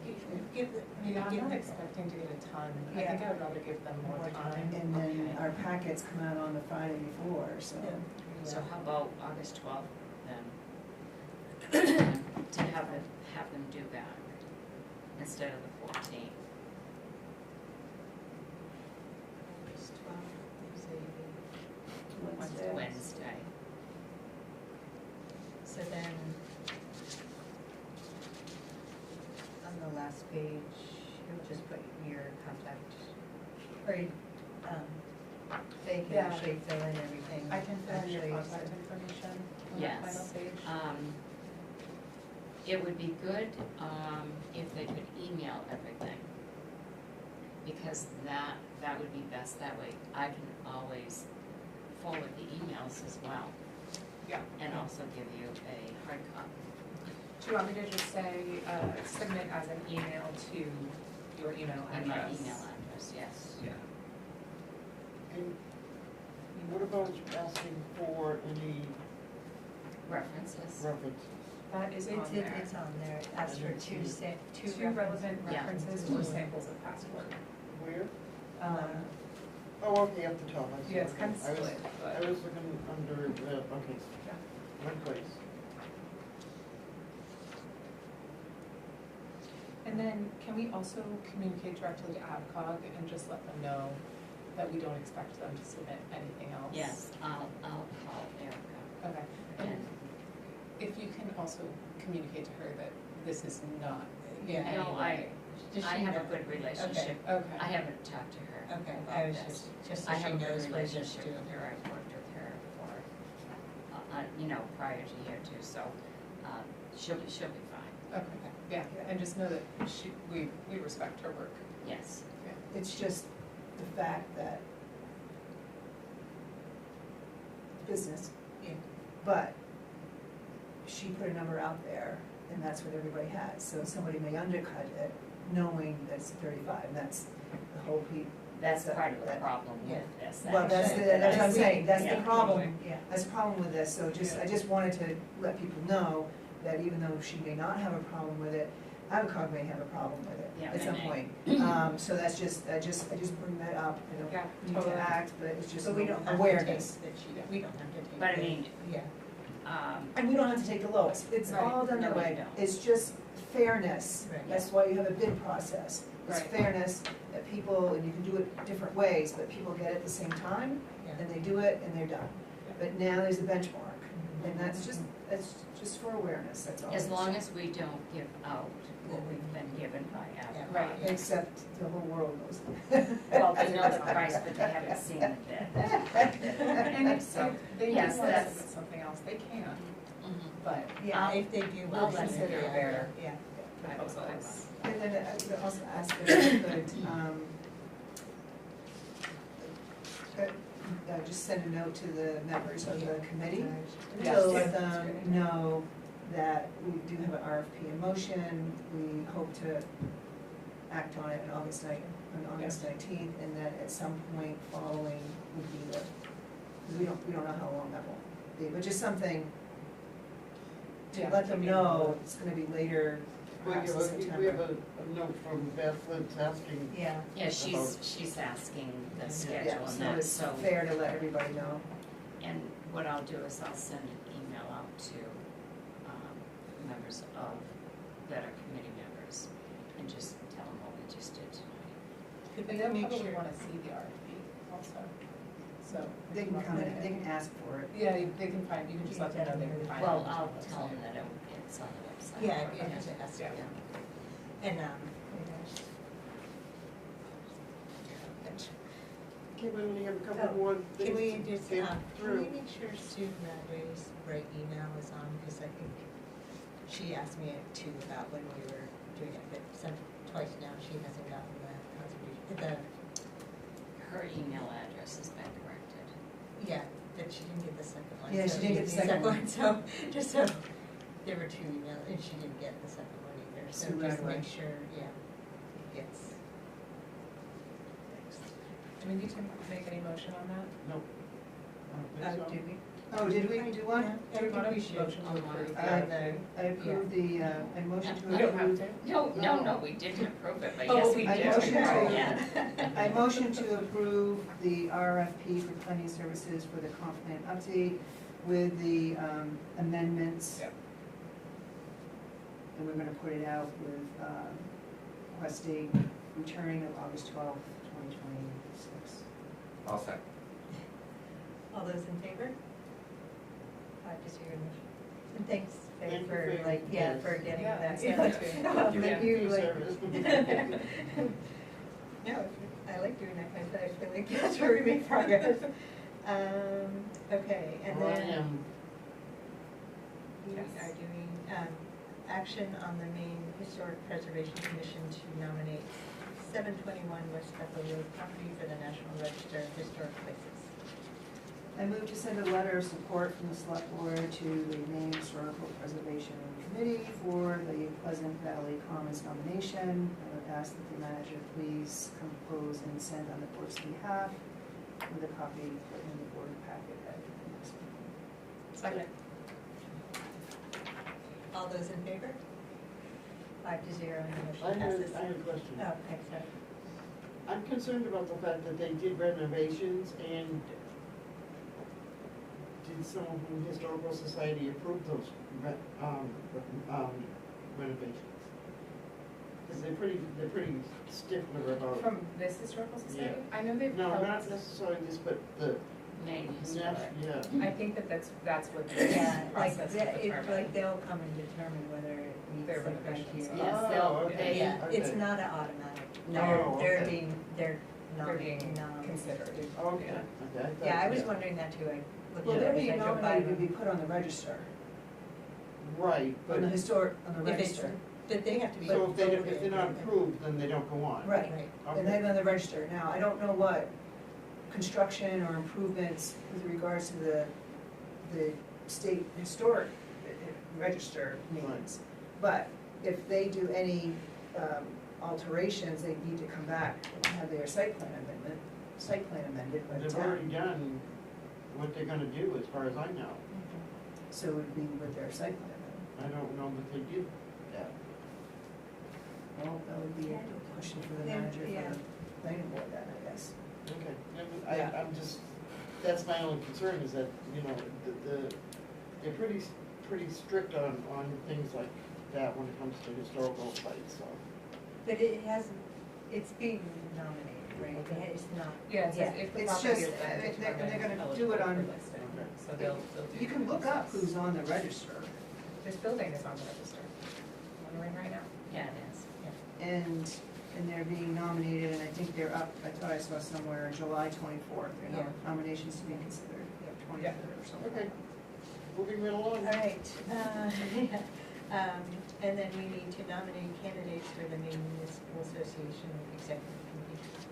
Yes, so, I that's, move, yeah. I move to approve the proposed slate from MMA for the vice president and executive committee members to serve on the MMA executive committee, and that for vice president is Shiloh Lafreniere, the town manager from J. Maine, and then on the committee, serving a 3-year term, is Chris Camille, town council chair, Lisbon, Maine, Michelle LeBrie Daniels, city council member, Brewer, Maine, and Rick Petrie, town manager, Grafton. Second, Any further questions? All those in favor? I didn't give you the approval sheet, right? I think I got mine. It's, I've got it I right found here. it in this. No, yeah, Yes, that's, it's the same. yeah. Okay, so they have to sign that tonight, and then you can mail that in tomorrow. All right. And then accept resignation from Rose Lincoln on the budget committee. I didn't see, I did we didn't have a see letter or anything. anything? No, I didn't see the letter. No, she sent an email telling me that she was moving and she would have to come off the budget committee, but I didn't print that off. So it's a, because she's. She's moving, yeah, to Portland. oh, wow. She's keeping her house, but she's making her primary residence in Portland, that's where her kids are, but she's still keeping the house on there. And then the other lady that used to do the reporting, she's coming back. Allison? Yes, I was I trying to saw figure out how her, to I pronounce saw her her on last name. 4th of July Yes. with her camera, I'm like, Yes, well, she she's is, never yeah. gonna retire. I mean, she's retired, but she's. So I move to accept the resignation from Rose Lincoln on the budget committee. Second? And I want to thank whoever it is, Tracy, for already putting that, posting that as a committee opening. Thank you. There's 2 budget committee openings now, right? No, I thought It's there was just one. already one. One planning board, one budget committee, one board of appeals, One ORC. and one ORC. Could be 2 though. No, you said that, but you guys stay there a little bit longer. All right, all those in favor? 5-0, and the motion passes. Okay. I'm gonna move on to approve AP warrant 2026-75 in the amount of $162,107.25. So moved. Second. Any questions?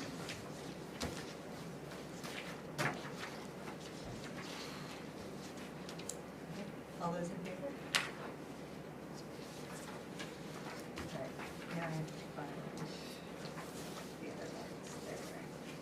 Okay, I make a motion to approve AP warrant number 2026-76 in the amount of, oh, I guess that's already done that there. yes, we Yeah, put sorry, up to yeah. one side. Okay. In the amount of $42,518.81. Second, Questions?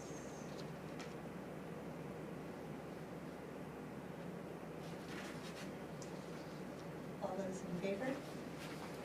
5-0, motion passes. And then I make a motion to approve AP warrant 2027-3 in the amount of $40,757.10. Second. Any questions?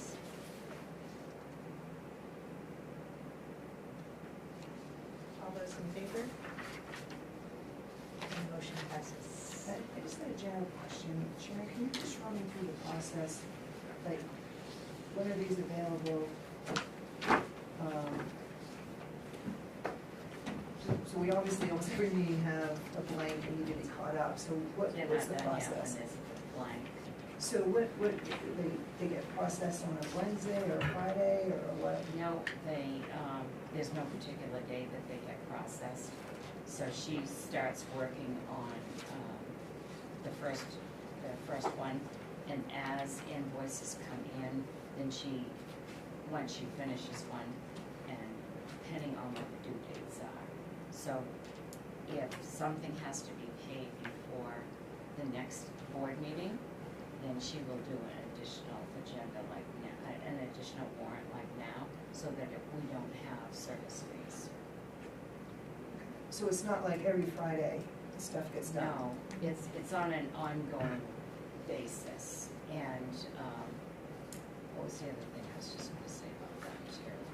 Like right now, especially with year end, fiscal year end, she's got to make sure that there's an invoice done for each fiscal year, because the books aren't actually closed out yet for 26, so that these can get posted directly in 26, and then you don't have to go back through and do GL entries. Yeah, I just make it chaotic for her, but it's usually just having a rotation is, but that's, Well, the hard part, I think, is, making sure that the bills are paid before. They can't go out until they're approved from here. right. And making sure that we're not paying interest. So she'll create an additional warrant if bills come in and they have like a 10-day or whatever on it, shorter than a 30-day. Yeah, I know, you usually kind of know that, right? I mean, but CMP, right, it's 26 days, so then on that Friday, then you do it beforehand. But thank you, now I understand why there's, comes with less, yeah. All right, any select board items? I just had a quick one with the dates, that we're looking at dates. So originally, the auditors were gonna be able to present to us in August. Do we still think that timeline is going to work for one of the meetings? They haven't actually come back that when Stephanie and I met with 3 of them. Actually, there were 4 of them in that last Zoom, other than the one we did this week. It was August, one of the August meetings, and they haven't come back and said what date that they could do. That's what we were waiting on, and so I don't have the answer for that. All I can do is just follow up to see. I'm guessing now it's not going to be August 5th, so.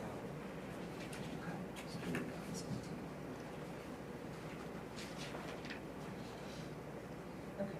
Any other?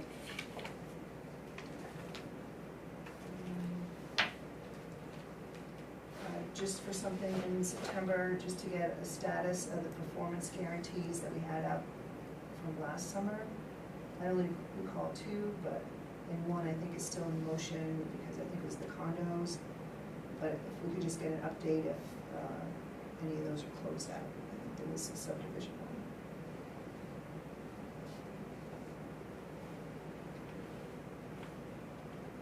Okay.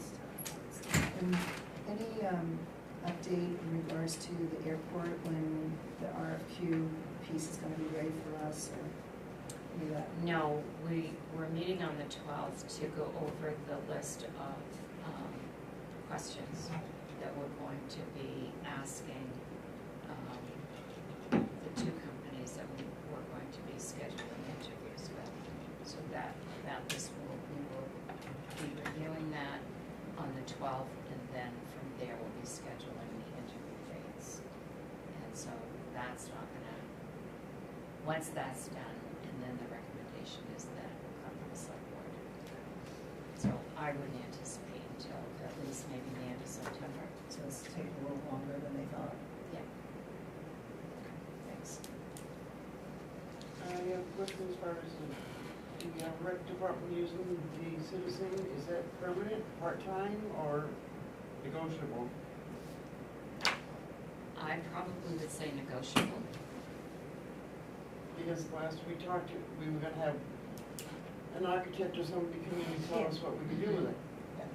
Well, I think you need to decide what you want to do with it, and then have someone come in and figure out, have them tell you what can be done to it. That's kind of one of the things I was thinking of for a goal. Yeah. It's like that, right, what are we gonna do with this?